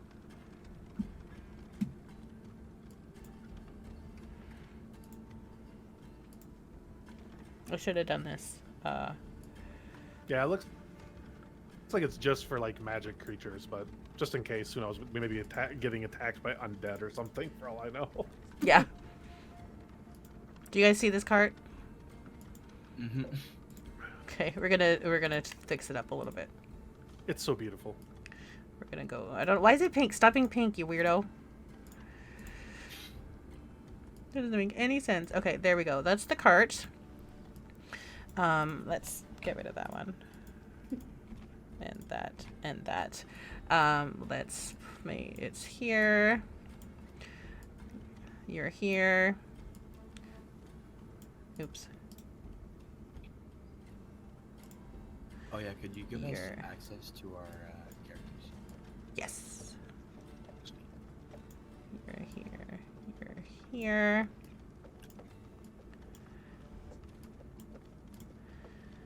Okay.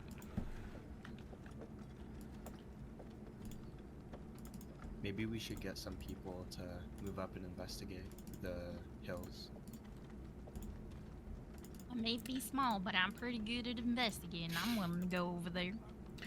So, But you're also before never mind. Go ahead. Yeah. Yeah, I was I was gonna say gonna say you're also our before- ranged.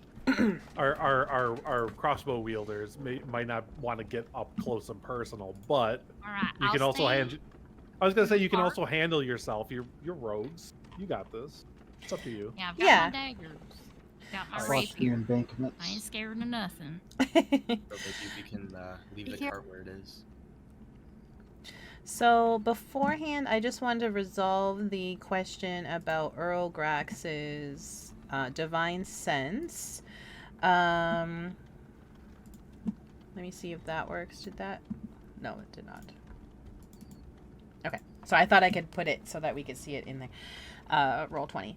The presence of a strong evil is Basically, celestial fiend. if evil is nearby, I smell something foul.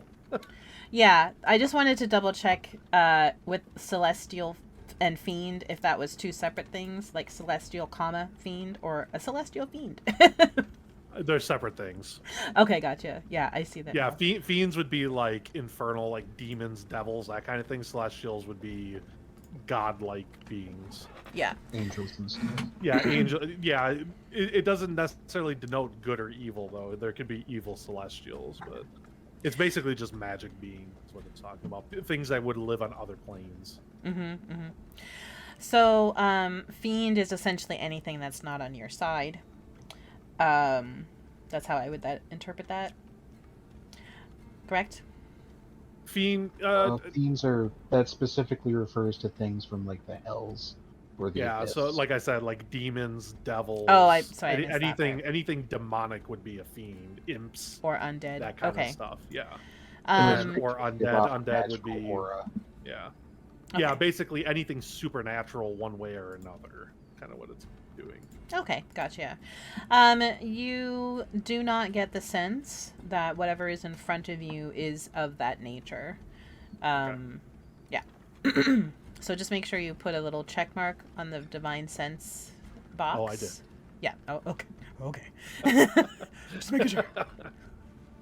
Because you are able to use that 4 times beforehand. Yeah.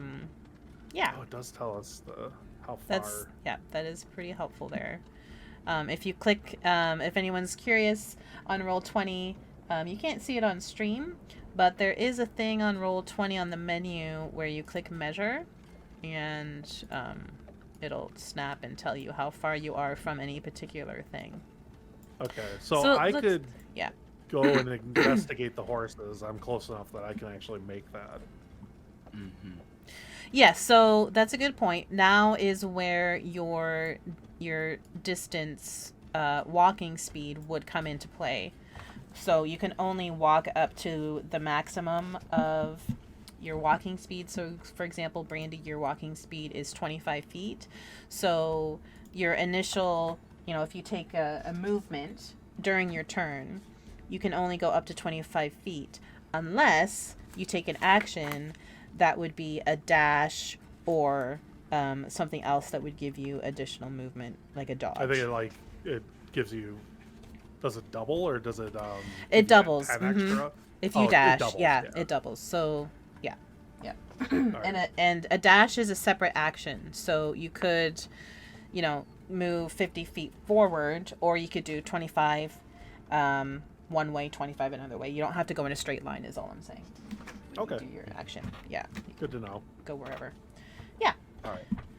So, does anyone want to move up with me to the kind of lower bank over here?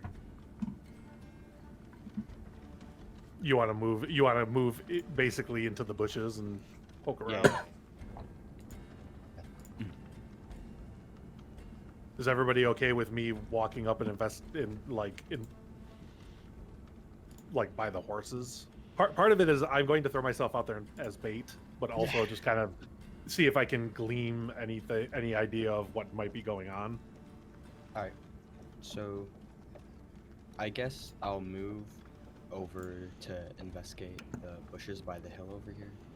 I'm here-ish. Okay. So you can basically move right up next to those bushes. Yeah, you You can have go to ahead. you have to switch to the arrow and then drag it. Uh-huh. The ruler is literally just yeah. There you go. Mhm. Yeah, exactly. All right, and could I like investigate the area or something, or would I have to wait? Y'all want me to stay on the? I On would the stay on the wagon, cart or- just in case. Oh, all right. Stay. I guess Watch the cart. I guess only like if we were worried about that, only one person would need to stay back, really. Well, I would watch. Yeah, both sides. I'm just Two. gonna take out my crossbow. You know, just look at it a little. just examine it. Just look at it. Just admire it. I'm gonna take my sword and shield out. Okay, so you're basically right there on the horses right now? Yes, Okay. that was So, do you remember the secret ring I gave you? Yes. Do you have its information in front of you Yes. to tell you what it does? Okay. Yes. So, your secret glowing? ring has begun to glow.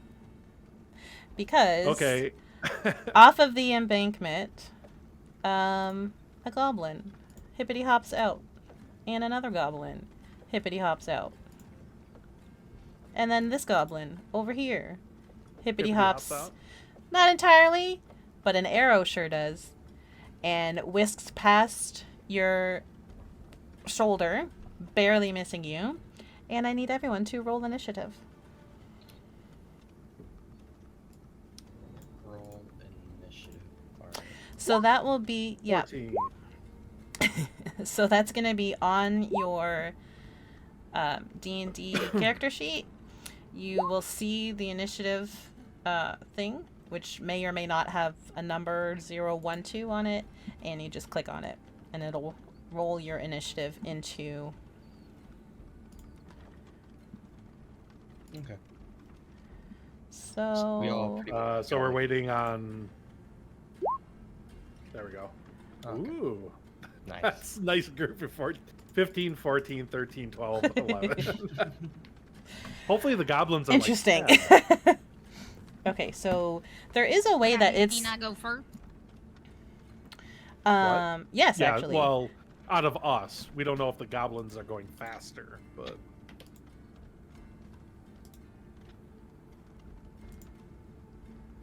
Oh, oopsies. I messed up and I didn't... Okay. There we go. Do you guys see anything that's like a turn order? Do you see that on Yep. your Yes. roll? Yeah. You do see that? But I it's hope all this isn't zeros. The actual turn order. No, Oh, I see. Yeah, I it I is. can manually put in the order. So Gotcha, that was my bad. Let me fix that real quick. And then Nedda, you're 11. Brandee, you're 15.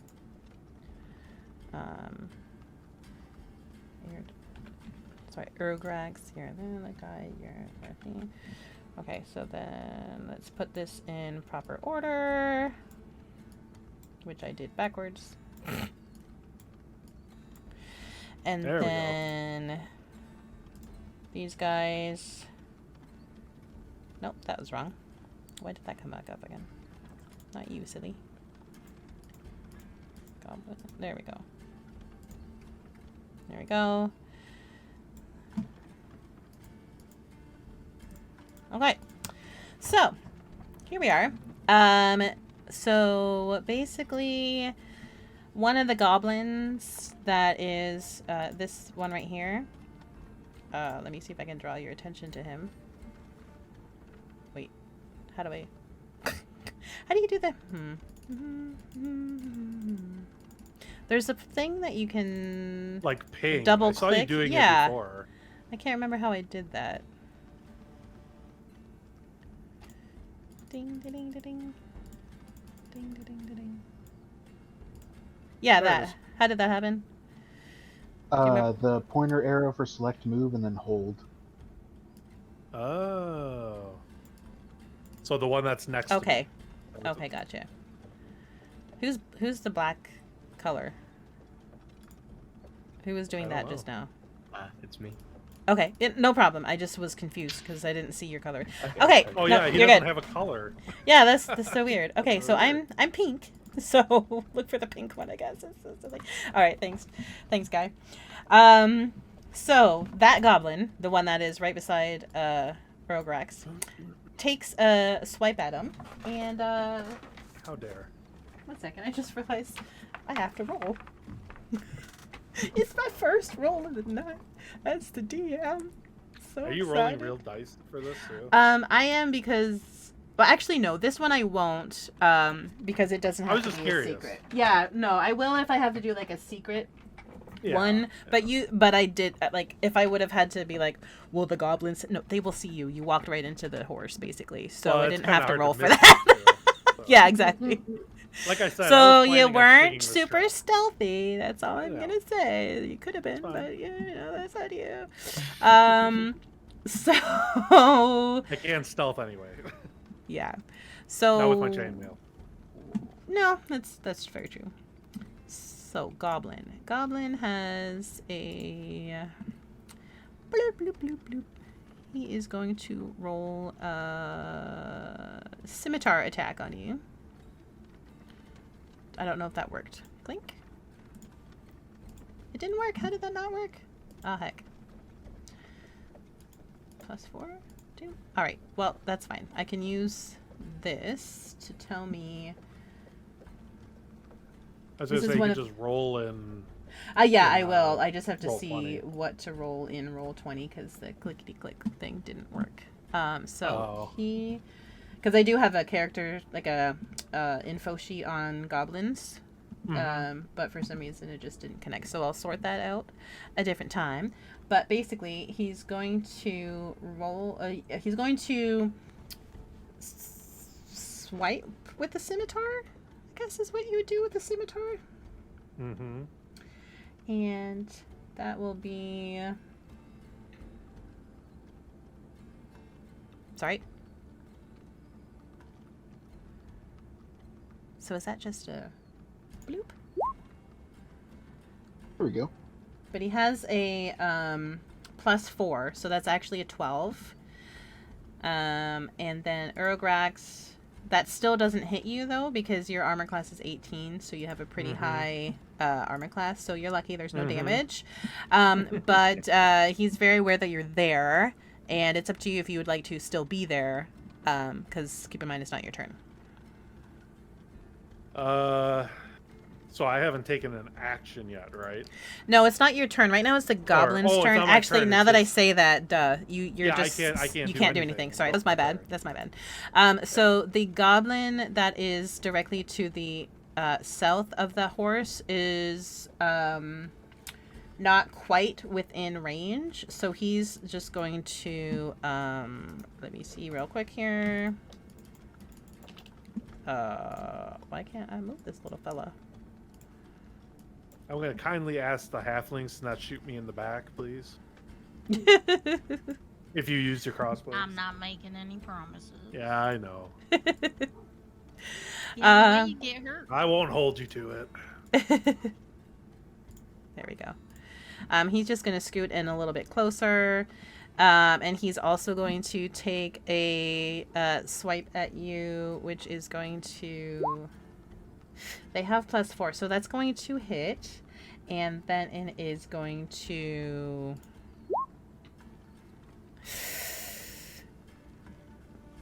Hit me for 6. It's going to do 6 points of damage, yeah.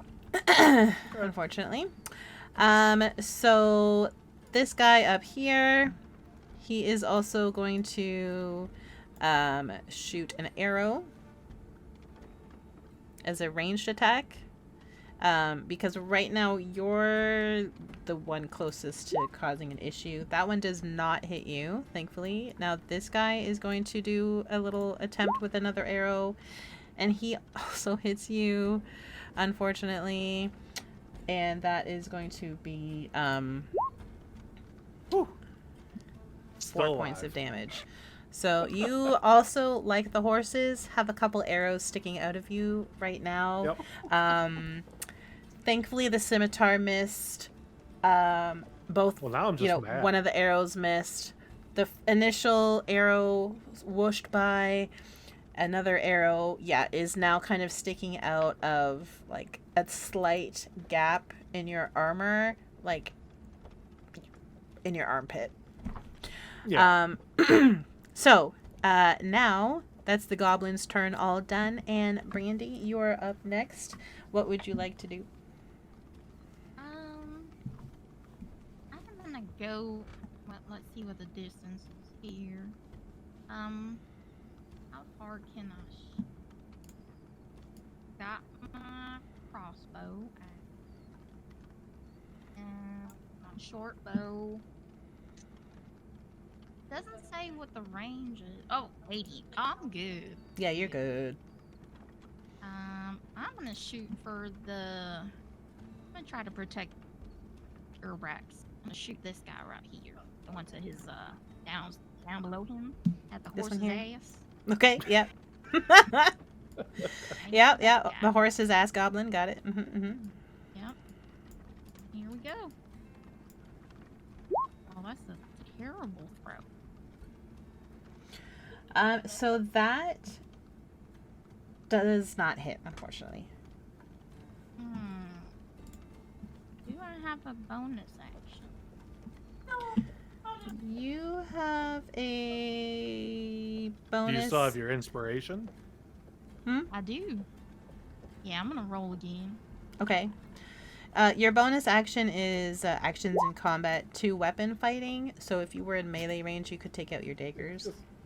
Did you Wait, just re-roll the I same don't thing? think I don't think I did that right. Oops. I don't You think I did. did that right. What are you doing? I You Stop. re-roll. You rolled a 12 again. I did, yeah. Oh. Wow. Well, Right, I guess my would turn's you- over. Well, you do have a movement available at this point. Once you see things that are kind of going down, would you like to stay on the cart still? Or would you Yes, like I'm gonna stay and protect the cart. Okay. Just wanted to double check. Alrighty. What would Urograx like to do now? Oh, that's a good question. I'm trying to think because I could. Well, so I can move. I only have one action, correct? Mm-hmm. If- Unless you have bonus actions. Don't believe. Well, my bonus action, is 2 weapon fighting, but I don't think that's gonna do any good. I'm trying to figure out if I want to. I think if I disengage, if I run back, do they get? Does the one get a free swipe at me? Yeah, they would. I believe they do. I Yeah, believe they the get one does. They get attack of opportunity. Yeah. Unless... I guess I'm trying to think if I'm gonna go down swinging. Dude. Because okay, so if I use my could- breath weapon, You could use a disengage action, which lets you retreat without getting attacked. But that counts as your action. that is my action. Yeah. Yeah.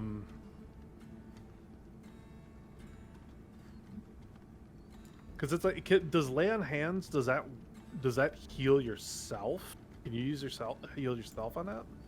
Yeah, it would specify if you can't. Like, Yeah, I would just- say can I use on self? Yeah. I just lay my hand on myself, and I can heal myself. But that doesn't help because I still need to disengage. I either need to attack or attempt disengage and hope I don't get hit again. Do you happen to know? So my breath weapon is a straight line. It's a line attack. Would I be able to hit because if I draw a line like from myself to the 2 goblins above me, in theory I could hit both of them. Like if I go in between them, I guess it depends on how we're figuring. You know what I mean? Like, would that actually hit both of them? So Or does it stop at the first one? I don't know how like an attack like that works. Lines go straight through, I believe. Okay, it just hits everything in that that would be in that line. Yeah, it says it's like a 5 by 30 foot line, so it doesn't specify Oh.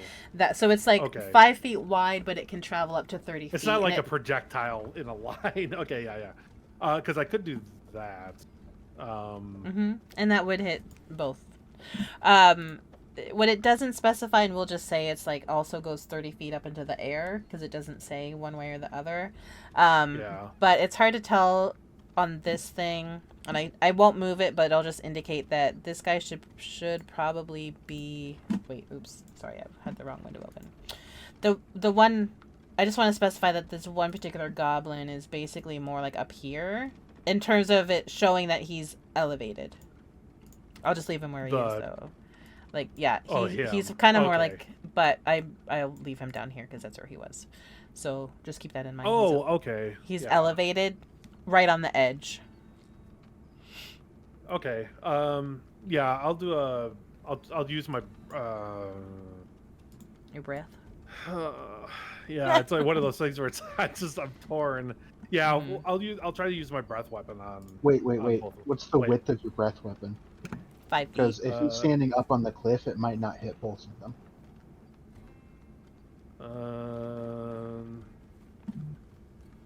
It just says 30 feet. It's a Hmm. 30-foot range, but it doesn't say. Yeah, because it just goes in a straight line. So if you're Oh, hitting, so it probably won't hit the one up. It's Yeah. about 5 feet wide, it looked like. Yeah, so I don't know if it would hit the goblin on top of the cliff. I would say just because of how they're kind of lined up, and like, I would say pick a target and it half hits the other one. You know what I mean? Like, pick one that you want to hit full range and it would half hit the other one with residue or something like that. Okay. Does that make sense? That's fair. Yeah. Yeah. So it kind of like almost like a resistance, so it would just take half damage. Yeah. Mhm. Okay. Yeah. Let's do that then. Okay. I'll aim at the one closest to me, and I'll just spray both of them. Sure. Which I think they just have to do a saving throw. To not get hit by Or it? attack save is Dex 12. So let's see. So I don't know if that means Dex. I don't know Dex. if they have to do it.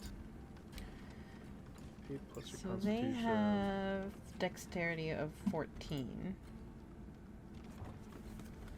So I don't think they... Hang on, let me look at your thing real quick.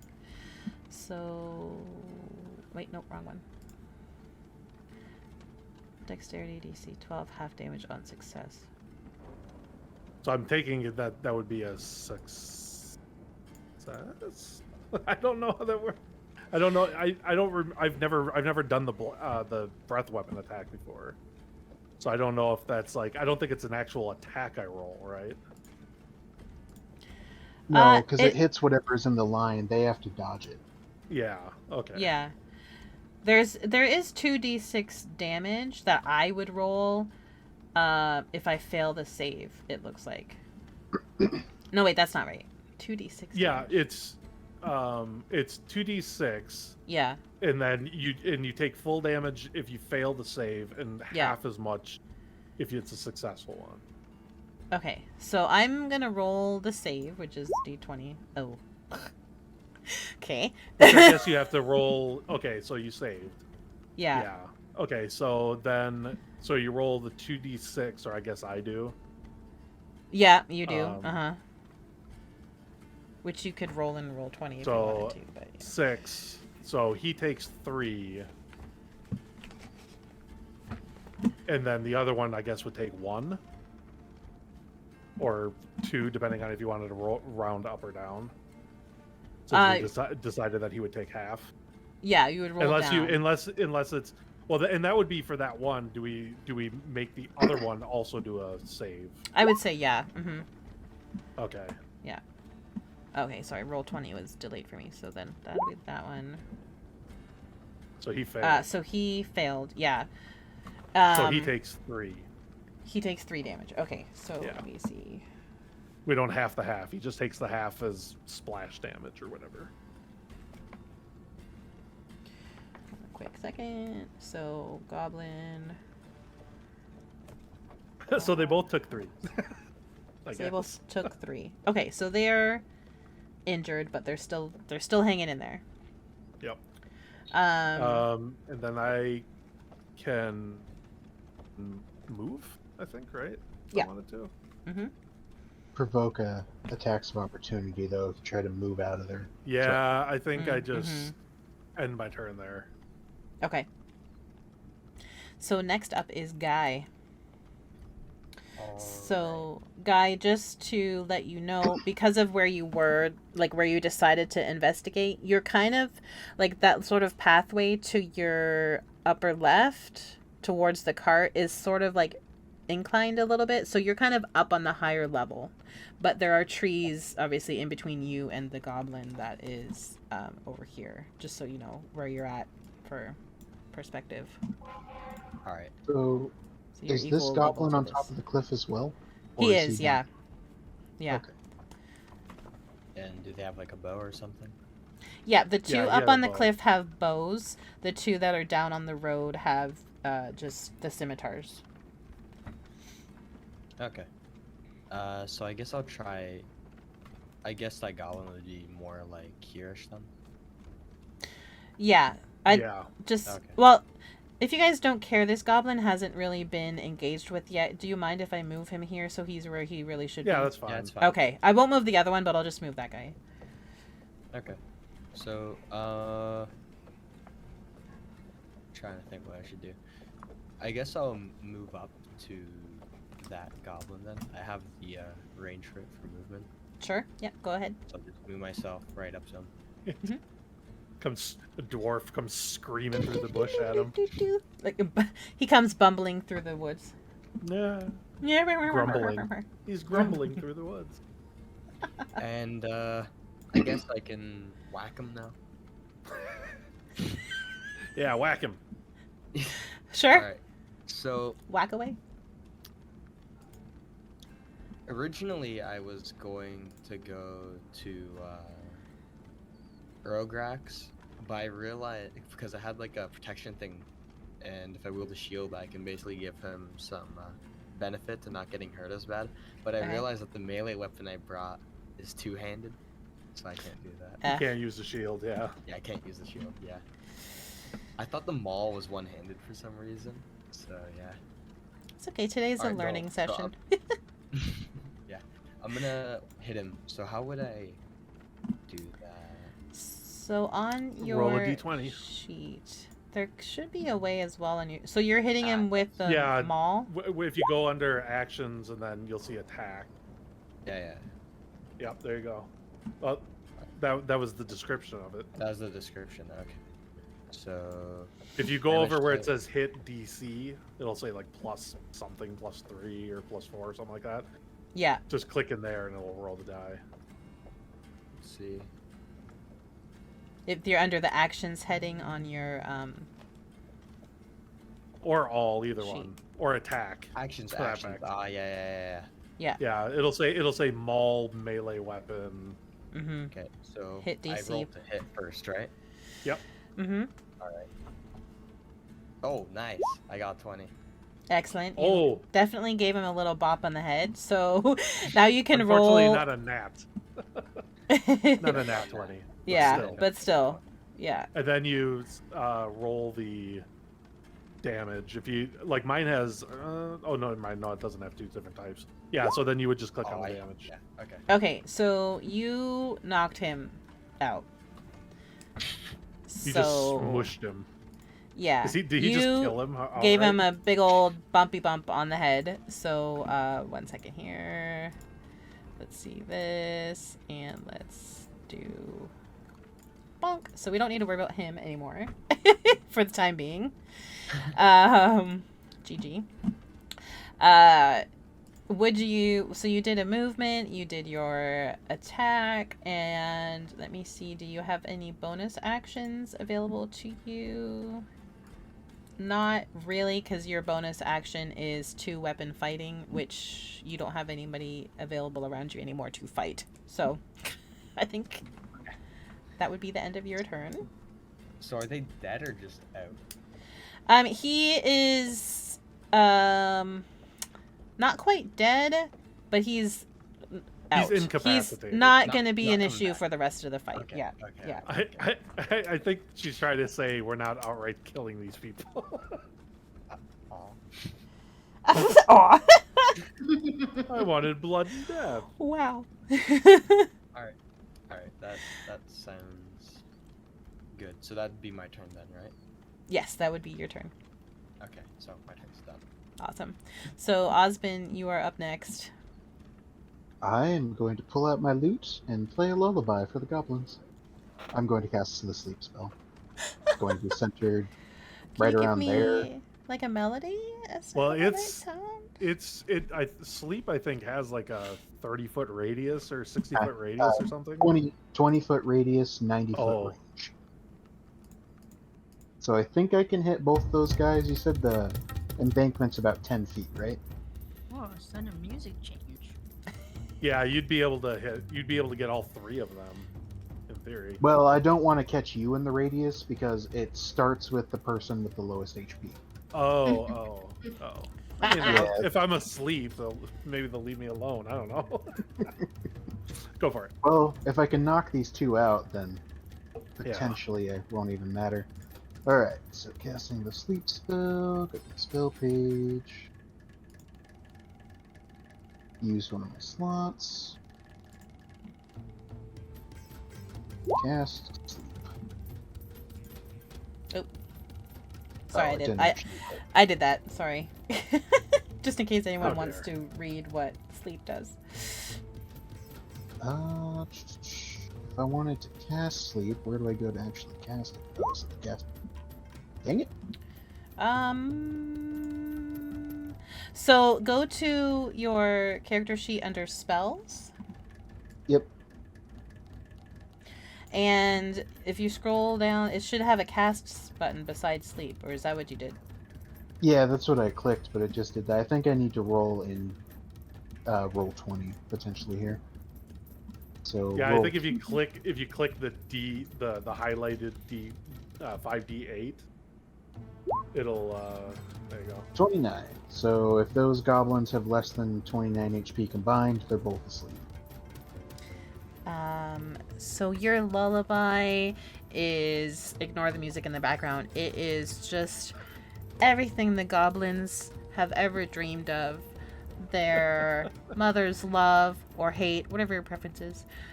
And they just get this wonderful sense of sleepy nostalgia of when Mama Goblin tucked them in at night. Mama Goblin. And they kind of start to slowly droop their heads down, their eyes droop down.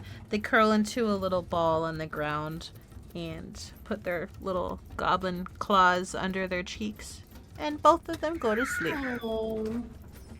now Osben, they're you're too such cute a to hero. Oh my god. The fangirling has started. I give a bow. Amazing. And so, as a bonus action, I will throw a bardic inspiration to Nedda.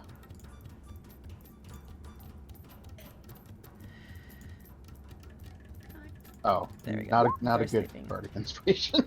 well, A for effort, though. I guess. Well, it's better than 0 or taking points away. Negative inspiration. I am going to take my short bow and try and take out that last goblin at the horse's butt. Okay. Take out the horse's ass goblin. Go ahead. I thought she meant she was going to shoot the horse in the air. I mean, it's already got arrows out of its everywhere, so Yeah. it's fine. Woo! I feel like that's probably gonna hit him. So go ahead and roll for damage, which is the part let me see. It's the part that says the 1d4 plus 3 thing. Where it's the actions? Yeah. Is that it? Yeah. Mine says yeah. 1d6 plus 3. Is Oh, that- sorry, I was reading the. Yeah, that it would be No, that. that's yeah. okay. Perfect. My bad. Woo. I think he's dead. Too, then. So Sorry, unconscious. he is knocked out a little bit. Yeah. He just did a slumped back down, mostly dead. and now his head is kind of resting against the dead horse's thigh. I couldn't have done it without Osben.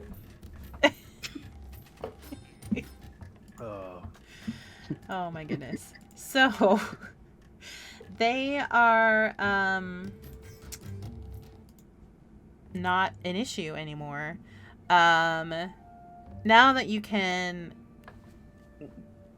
be in the area with ease, without being threatened by certain death, keep in mind one of you took a couple hits. I'm alright. It's just a flesh wound. Just a flesh wound. Yeah, you just have an arrow sticking out of your armpit. It's fine. I can heal myself. It's alright. Yeah. Just think about anything else you might want to look around and discover, or do you just want I to? want to loot. Okay. You go We'll right need up to ahead. decide That's the what we bard's want to do job. with The bar. Oh. No, not Get the it? loot. Loot. Very Like- funny. the- Oh, you're so I'm taking funny. away your inspiration. No, I'm just kidding. Oh, that's fair. No, I'm just I kidding. deserve it. we'll want to decide what we want to do with the goblins as well. Do I have to pick a goblin to loot, or can I just loot all of them? Scoot your way up there and make me a perception check. No, make me an investigation check, actually. Sorry, can I change that? Yes. You're the DM. You can do whatever the hell you want. Yeah.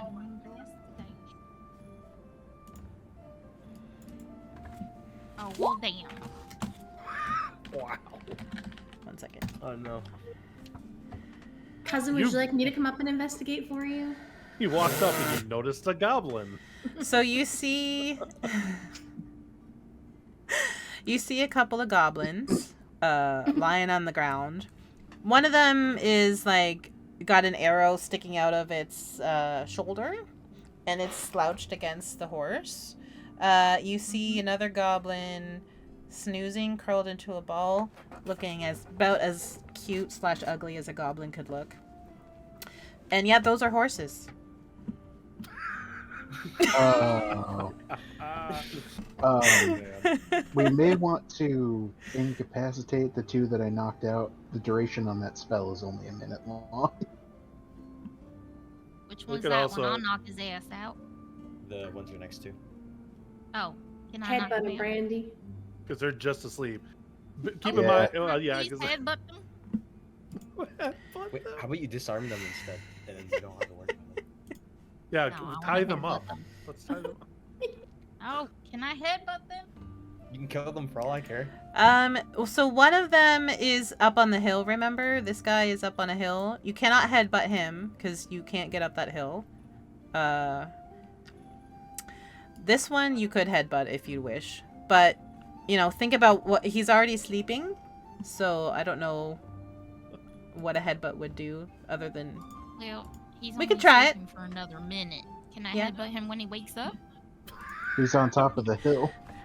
As they say, you can certainly I try. really wanna headbutt this guy. But we're not there yet, so just keep that in mind. Hold on to that thought, and we'll see what happens when he wakes up. We're not in initiative order anymore, since combat is technically over. So anything anyone would like to do at any time, you're welcome to do so. I strongly suggest we tie up the two goblins that are sleeping. And I'm going to use 4 points of lay on hands to heal myself. I'm gonna Praise squint. be to whomever Urograx Ilmata. praises. Ilmater. Ilmater. Praise be to Praise be to Ilmater. Save I'm gonna me. do Save lay me, on Super hands. Jeebus. Lay hands. So, to deal with the goblin that's sleeping on top of the cliff, since I'm on the other side, maybe I can take a shot at him from over here and see if I can take him out. I'm gonna Just He's finish asleep him in the off. bushes. I'm gonna just sprint up there and push him down the hill. Oh my god. Yeah. While everybody's watching that, can I try to loot them again? Oh, yeah, you never Sure. did loot Pardon them. me. Sure. Oh, Yeah. yeah. So you have to loot the one that's right below, south of you there. Okay, what do I roll? Oh yeah, you need to try again. Yeah. Do investigation again. Maybe some Why bee can't got it in be your sleight ear. of hand? Why would it be sleight of hand? You're not 'Cause I trying don't want anybody to to. know. You're not You're not trying doing to. a card trick for him. All right, fine. Think about it. There's You're a sleep- rogue That's going why I up woke him to like. We're gonna know that That's your better. intention is to loot. Sorry. Yeah. So hang on a second, real quick. Let me see. So I lost the part that says what you're able to loot. 1 second. Sorry. Bloop, bloop, bloop, bloop, bloop. Okay, so you see saddlebags on the horses. They have already been looted by, you assume, the goblins. Oh, damn. I know. And you see an empty, a leather map case that's empty, that you assume was already done so by the goblins. Alright. You could pull, let me see real quick. Apologies. I just have to pull up a thing real super quick because you can pull something off of the goblin that you're right in front of. I just gotta find out what it is really quick. It is, just pretend I didn't do that. You find a bird carcass. And inside the gizzard of the bird is a large red glowing gemstone. You cut out. I found a dead bird. Glowing gemstone? Yeah. Is that what you said? Mm-hmm. Dead bird with a glowing gemstone. It's Yeah, not a possess, is it? Red glowing gemstone. I mean, it didn't seem to affect the goblin in any way. We don't recognize these horses, by the way, right? Do an investigation check for me, please. Oh yeah. Oh yeah. I don't. I had the same Gundren and them realization. left. Yeah, ahead of us. So you recognize these two horses as belonging to Gundren and Sildar. Oh, I can't damn. believe we didn't even think about this before. Nope. I'm glad someone did, because I was like, this game's gonna change if they don't realize that that's who it is. Realize this Keep game- going. We have to Like, go and back. we're done, I guess. Yeah, thanks for coming, everybody. Dang it. yeah. We need to look for tracks. I'm gonna kick the goblin down the side of the hill now. He's probably gonna wake up. So everyone below It will wake him up. This yeah. fucking goblin! Yeah. Poof! Okay, yep. Land on set. Okay, so let's, do you want to move your little guy over? It doesn't matter. It doesn't really matter. So let me say something real quick. So you give him a little toss down here. The little kick and the tumble wakes him up, and he scurry. Now can I headbutt him? Scurry. No, because he has fleed.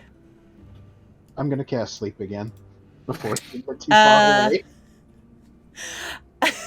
I think he's too far away. He scrambled super heckin' I have a fast. 90-foot range. I'll shoot you. I'll try and shoot him. He's gone. Oh. Well, we still have the other one at the bottom of the hill, so Yeah.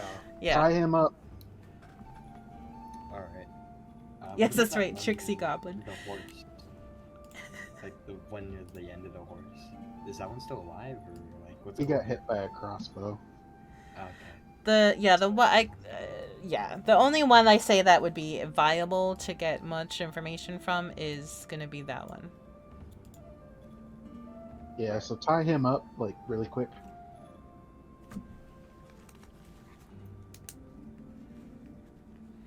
Urograx can probably do that then. Tie him up. Yeah, tie him up. Sure, Just I'll go do for it. that. You got rope in your inventory, yeah? I believe so. Yeah, I should. I think all of our packs have it. So yeah, I have a rope. So I'll tie up that goblin then. Alright. Can I see what's on the goblin that's right next to me? In terms of trying to loot him? Yeah. Sure. Search his core. So what is that, perception? No, not perception, investigation. Investigation. Yeah. Oh no, okay. That's the negative one. Nice. Oh, well Holy done. nice. Wow, that was a nat 20 too, yeah. Well done. All right, so you have pulled from him a jar of pickled toes, which is a common goblinoid delicacy that is often eaten as a snack. Yummy. And because you rolled a nat 20, I'm going to give you something else. You also pulled a skull bomb. This is a hollowed out skull, and it's filled with black powder and shrapnel. So make a note, you now have a jar of pickled toes and a skull bomb. What color is this goblin? They're like kind of a grayish Oh. tan. Like they look a little like as if a human is kind of sick. Because you know what kind of goblins use skull bombs, right? Green goblins. Get up. It was a Marvel joke, sorry. Oh, yeah, I don't get up. I'm just kidding. Technically, he uses pumpkin bombs, but that's what I thought of. Yeah, that's pretty funny. I'll add that to my inventory. I'm not sure what I'm using pickled toes for, but it's there now. You never know, man. That's Maybe good we'll eating. bribe somebody with them. Yeah. Oh, A starving yeah. goblin. There you go. You might find an attractive goblinette. You might. Goblinette. Maybe. Dwarves are known to intermingle. I'm just kidding. I just said that because for some reason Brandee's sister is married to a dwarf. How do I add Family scandal. like other possessions? Go to your inventory, and then you should see below, like where it says equipment, there will be add equipment. All right. Though it might not show up in there, so you might need to go all the way down to other possessions. Yeah, that's what I was thinking. I don't know how to add it. Yeah, you can just add that in. Yeah, and if you just click on the other possession section, like it'll bring up a thing you can type into. Yeah, there's a manage inventory button and it pulls up stuff on the right hand side and you can click in the filter to search for like pickled toes or whatever. Yeah, those might not actually a show thing. up though. They might not, no. So worst comes to worst, just No. keep a notebook handy Yeah, I have and a just, notebook. you know, exactly, yeah.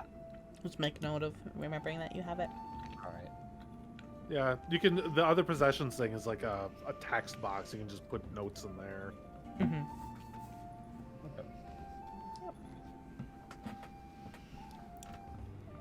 So I guess we're gonna interrogate that goblin you told us to interrogate.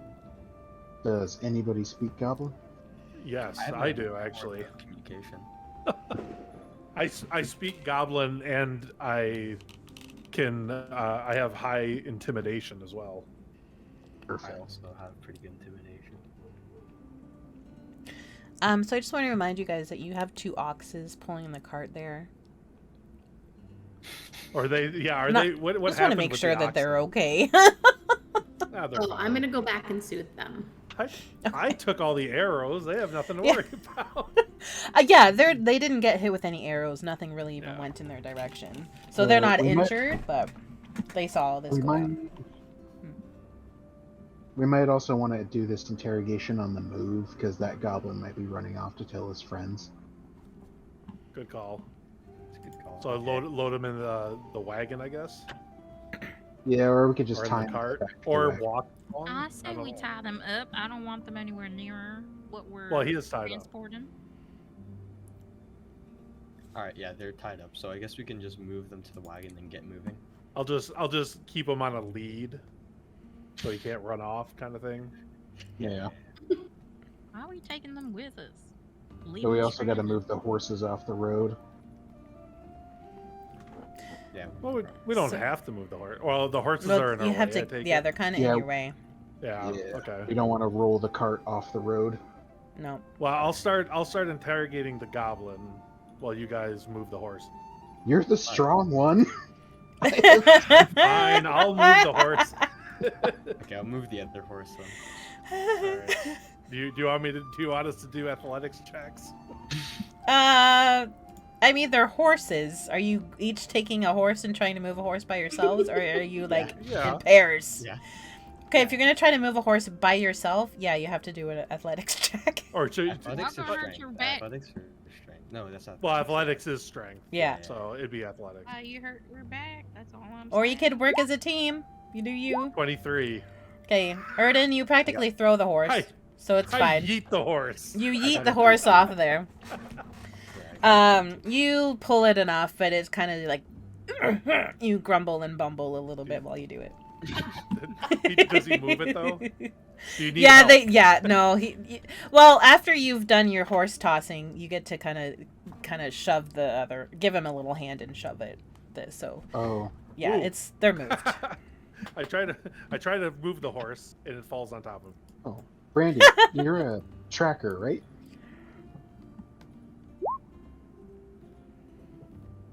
A bounty hunter? Do you Is have that for fun? tracking of some sort? Yeah, we should check for tracks, because if this is where they ambushed our dwarven friend, we may need to rescue him. So we can have one person do that while we talk to the goblin. Sure. Alright, what should we do first? We should probably talk to the goblin, no? Well, you're kind of doing things simultaneously. So if Brandee doesn't care, she Yeah. can go and do her tracking. I want to help. Is that how you are you happy with that being your voluntold task? Sure. Okay. Okay. So for you, could you roll? I'm gonna do a couple of checks here. Brandee, could you roll? Let me double check real quick right now. Actually, which one I want you to roll. Nature? Insight. I think let's do survival. Oh, had animal handling as well. Okay. Survival done. Oh well, fuck me. Take some bark inspiration.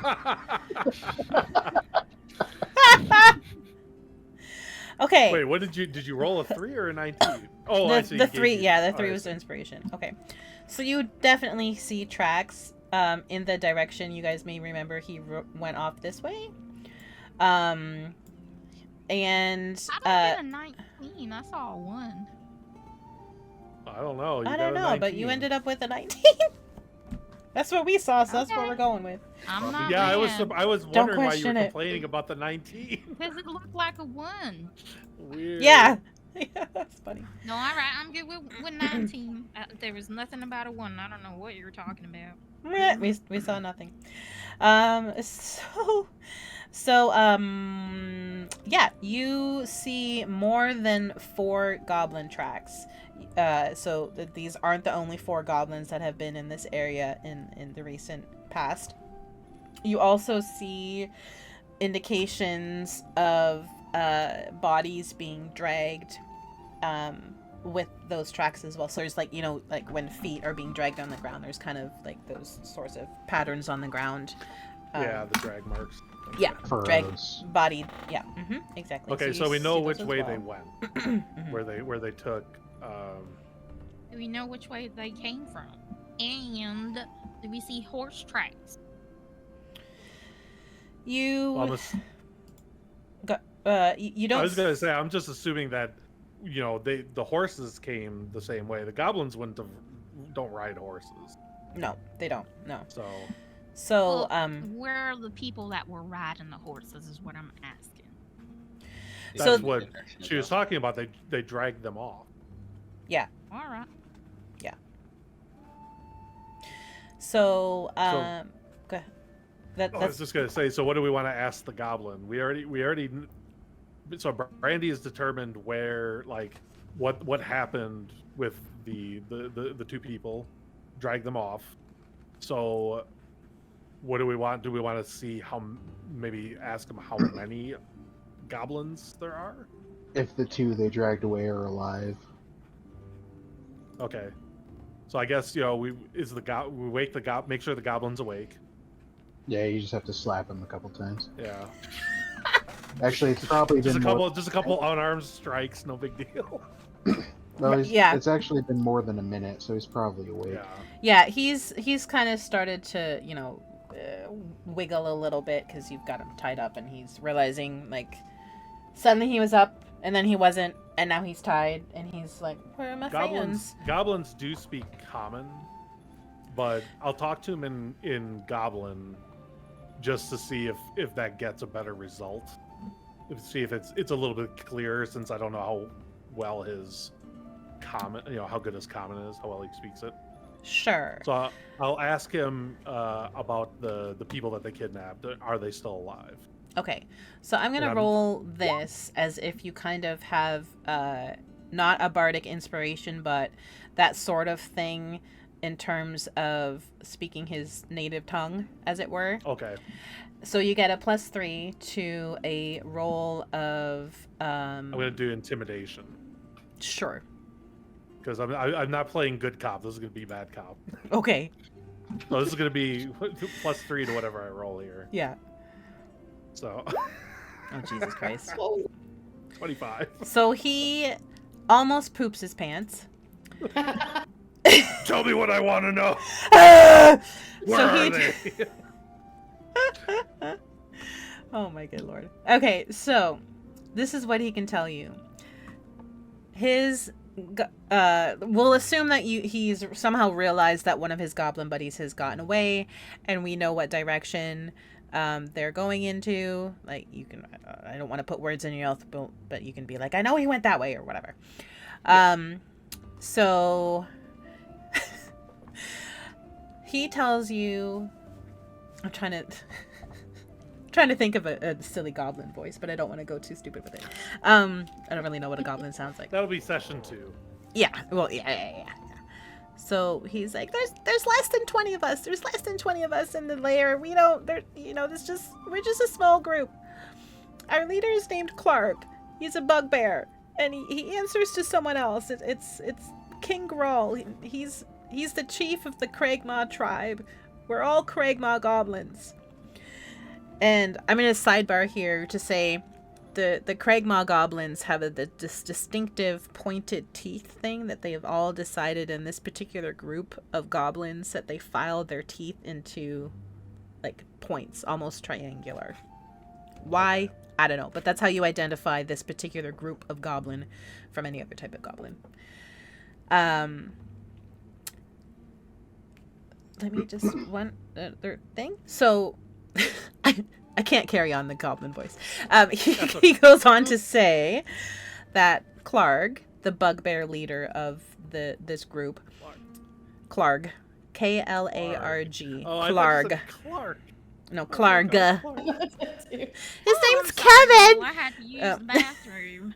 I was in the bushes taking a tinkle. I'm back now. So we're learning didn't miss about Nature called, love. I couldn't let it leave a message. That's right. yeah. There's no voicemail for nature. Sure. So Clark received a messenger goblin from King Groll. Oh, for Christ's sake. Sorry, my notes just froze. Clark received a messenger goblin from King Groll a few days ago. The messenger told him that someone named the Black Spider was paying the Craigmaw goblins to look out specifically for Gundren Rockseeker, capture him, and send him and anything he was carrying back to King Groll. Well, don't that beat all? Why isn't Gundren with us, by the way? Just Santa's? Did you? He didn't want to wait for us when we were trapped in the. We were trapped in the cellar, and they left us. They didn't want to wait. They had urgent business in Phandelver that they wanted to attend to right away, and figured you guys would get there when you get there. Brandee, I'm gonna need you to get the ADHD under control. Listen, I must Wrap it up, Brandee. Focus. or something. She was daydreaming about picking my pocket again. Yeah. Okay. So Clark followed the orders. They ambushed Gundren, obviously, and took all of his personal effects, including the map, and brought them to wherever the Craigmaws are staying, and as they were instructed. They also, you assume, brought Sildar there. Sorry, let me correct that. There's two places. The Gundren was taken to King Groll. Sildar, who wasn't part of the necessary orders and was just accompanying Gundren, was brought to the Craigmaw lair, like where they just kind of the sort of less important cave area. That's not where King Grawl is. So there's King Grawl, which Grol. He's chief of the Craigmaws. The leader of this particular faction, so to speak, is a bugbear named Clarg. And Clarg works out of this sort of lesser lair, and that's where they've taken Sildar. Gundren has gone to the king of the goblins. Okay. So what do you guys want to do? we have to rescue both of them. We can't. So Sildar is in the more immediate danger, probably, right? Because he's not necessary. Because he wasn't part of the plan. Mm-hmm. Yeah, he's expendable as far as. And these goblins are probably closer than King Grawl is, so we should probably work on saving Sildar first. Okay. Yeah. That sounds good. But the problem is that it's still 20 goblins we have to deal with, and I'm almost out of spells for the day. Well, we definitely have to rest beforehand. I mean, there's at least a short rest or something. I don't know. I'll give you guys the options.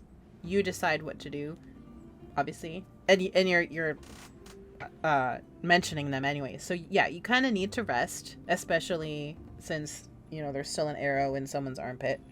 I don't know. I just like pointing that out. I pulled it out already. Did you though? Let it go. Okay. Are you gonna save it? Can we mount it and frame it or something? Okay. The arrow. So, just kidding. Baby's first arrow wound. Baby's first arrow wound. Baby's first flesh wound. I was an award. I was an award for my first flesh wound. So essentially, you have 3 places to go. I will let you guys decide.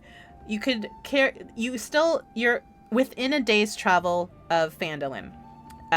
You still have the ox and the cart full of supplies that you have to deal with. So that's an option, is going to Phandelver, dealing with that, getting some rest. You could carry on to the lair, which is where Sildar is, which is closer in proximity, and like Osben pointed out, Sildar may be in more immediate danger because he's really not that important to the goblins. Or you could just try. You don't know where Gundren is. The goblin that you interrogated can direct you to the cave immediately, the lair where Sildar is. He can't direct you exactly to where the king lives. But somebody in the lair may be able to. Alright, so we should probably go to the one of Sildar and save him. Yeah, but what do we do with the cart? Do we take care of the cart first? Well, we could always disguise the cart, move it somewhere off the road. Yeah. Well, don't forget there's oxen too. It's kind of hard to disguise the cart and the oxen. We Trojan horse it. We should probably bring it along with us, and since we're probably gonna need some of the supplies too, potentially. Like if we're gonna save the both of them. Well, those I don't know. There wasn't really your anything supplies, in there just unless we're gonna get drunk. Well, that oil could come in handy. Oh, the oil and the lanterns might help. Yeah, because we're gonna be exploring. Flowers. What if we went in the cart, but like everybody kind of stood behind, like hidden off to the side, and we went and we're like, "Hey, look, we got toes, pickled toes." One of the rogues, perhaps, who is good at deception, could try and like convince them, and then we ambush them. Yeah, we could do that. Well, that would be like once we get to the lair, maybe. The salted pork, yeah, we could use that as like a trap. Yeah, and We could do that too. Oh man, I was snakish. I'm gonna try some. You are not eating the salted pork. Man. So unfortunately, since that This is goblin going had- to cost us, just so you understand. Oh, all right. what were you saying? Gundren is going to charge us for anything that we use out of this card. You know that, right? I mean, we're using it to save him, so he can. I know, but hopefully that'll help lessen the blow. But yeah. Yeah, but they're gonna know we're coming because that goblin got away, so That's true. it's gonna be extra crappy. So Oh, I don't yeah. know if we can even sneak our way because they're going to be looking out for us now. Yeah. Yeah. Can we overtake the goblin? The one that ran, no. It's He's really he's far. long gone. Oh right yeah, it's now. long. Yeah. We've been standing here for like hours talking about stuff. He is long gone. Okay. Yeah. All right. Yeah, but we definitely need to rest. So we need to figure out because I don't think we would be able to drive the cart, and then try to hide it somewhere where it's not going to end up getting picked clean by Yeah. Where something. does the Getting- cart need to go? Is it the town we're headed to? Yes. Yeah, Phandalin.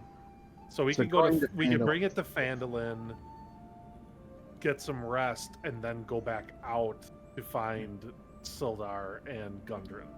So I mean, I that was. that should be our main priority. Yeah, we should probably try because I have a feeling that Sildar is kind of in much deeper trouble than Gundren. So what we could do is have like a kind of set up camp and have a short rest maybe, then go save Sildar. him. There. Yeah, we can see if we need to save Gundren or if we can take a rest at the town and then come back and save them. Okay, With I think Sildar. that's a good compromise. Save Sildar first, and then figure out what to do next. But we definitely need to take a rest of some sort. Yes. Yeah. Like. Oh, we can have you take a nap in the wagon as we get Yeah, on the can you sleep road. while we're driving? Because we need to get going. I don't know how resting works. I think you actually have to like set up camp Yeah. to rest. I You don't don't think you have can to actually do rest it. on the road. That's a You can do short good rests. But I guess that's up to the DM. don't know Yeah, how that- I mean, I feel like in this case, like not everybody could rest all at once, if you're Yeah. traveling. But if we're just gonna let Urograx take a rest in the cart because he's the one that got the most impact from this battle, just he could take a short rest. That would be okay. I'd be okay with that. And then, yeah, if while he's resting, the remainder of you, like, everybody's kind of carrying on and pulling him along. Osben, do you need to do a long rest to get your That's- spells back? Yeah, that's the only way I can get my spells back. I found an excerpt on resting, though, for short rest. Okay. A short rest is a period of downtime at least 1 hour long during which a character does nothing more strenuous than eating, drinking, reading, and tending to wounds. A character can spend 1 or more hit dice at the end of a short rest, up to the character's maximum number of hit dice, which is equal to the character's level. For each Okay. hit die spent in this way, the player rolls the die and adds the character's constitution modifier to it. The character regains hit points equal to the total. Okay. Okay. I don't think we did too much with hit points this round. We just kind of Other went than me. on assumptions. Yeah. Because I don't think... Because you can actually change your hit points on your character sheet as well. Yeah, I and did. indicate I damage. did. Oh, you did? Yeah, Oh, and I I don't know why it also didn't when show I up used for me. lay on hands, I healed up, so I'm at half right now. I'm at 6 out of 10. Oh, I see. Okay. Because I was down to 2, so Yeah. got So a if little you dicey there. If you rest for an hour, you can heal for D10 plus your constitution. Yeah, so that would be Constitution D10 is plus plus 2. 2. Yep. Yeah, go for it. Go ahead We and should roll also that. probably search the horses. I think we forgot to do that. I know Brandee did No, do we- that. Yeah. So, I found what? a book, Keith. Yeah, the horses have already been looted. You see that the saddlebags are empty, and there was a map case, but the map is missing. So we are going to. It's not reflected on the. Actually, hang on. We can. Let's scoot you guys over here. And say that you're here now. And Whoa, hang on. I wasn't ready for that music to be there. Or that noise to be there. I was like, oh. Yeah, so you're carrying on through, and you decided that you're going to save Sildar first? Is that where we're going? Yes. Just so I that think it's clear. that we're all in agreement. Yeah. Halflings? Yes. Okay. Other halfling? What?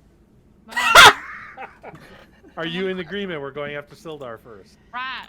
Wait. She's been eating the I thought salted we were pork. dropping off the cart first. No. We don't really want Oh, good Sildar to lord. die in the meantime. We feel that Sildar is in like immediate Is he danger. holding our paycheck? Well, no, but Well, that doesn't have anything to do with it. Just to me. Priorities, love. Wait, aren't you related to Sildar? No. Yeah, nobody's related to Sildar, but Guy knows him from previous army Right. stuff. Correct, I'm Guy? related to good. And not I even by blood. can't possibly not try and rescue him. I'm I That- guess. blind nature, so I'm yeah, I also. outvoted. So I will just say, just to help, that just because you do one thing doesn't mean you're not going to be able to do the other thing afterwards. It's just like what you decide to do first. Okay. And if one of you really wants to do something that the rest of the party maybe doesn't, you could try doing some persuasion checks. That's up to you. That's just as a alright. note, I'll go along with it. Let's go. Okay. Let's ball rolling. Alrighty. Jibber jabbing for hours. I have got to go Yep. to just as a. Yep. reminder. So yeah, I this. was gonna ask about that. Yeah, Yeah. that's all I wanted to do was establish what we're doing next, Okay. and all then what? say. You cut out again. Oh, I was just gonna say that that's kind of exactly where we're at. I just wanted to establish what we're doing next, so that we know where to start next time.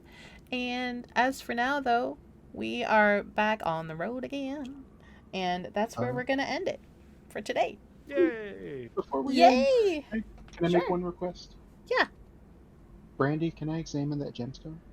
Glowing usually means magic. Oh, absolutely, darling. Here you go. Keep it for yourself. Don't give it back. Oh, to I her. hand it back as soon as I'm done.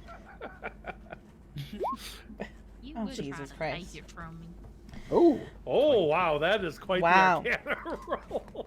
So that we have found out that something is very interesting about this gemstone, and stay tuned for we'll find out what that is on the next episode. Wow. All right, bye bye everyone. Make notes. Bye, so that guy. we bye, Bye, Jasper. guys. Bye, guy. I had fun with you. Love Guy you. grumbles off back into the woods. Don't go Um, to the left. That's where I peed. Oh my god. Jesus Christ. Watch out for that tree specifically. Oh, he's gone. Real quick, could I have Nedda roll an animal handling? Nedda, are you there? That one. Oh, sorry, I was muted. I said Oh, that's yes. okay. I Okay. had actually made a couple comments, and yeah, No! my cat was meowing very loudly. So, here we go. Feel free to.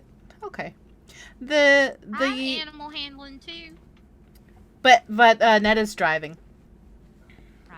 Okay. That was the only thing. Yeah, but thank you. If it was worse, I would have maybe asked you to step in.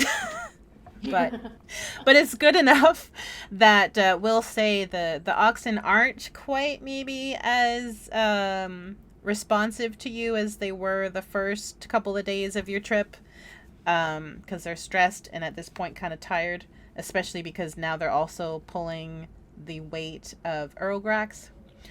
But they're still going along with it, and they're not going off trail. You just have to kind of pull the reins a little tighter.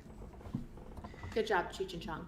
I Yes. totally forgot that was their I name. forgot that too. All right. That's Make awesome. note of that.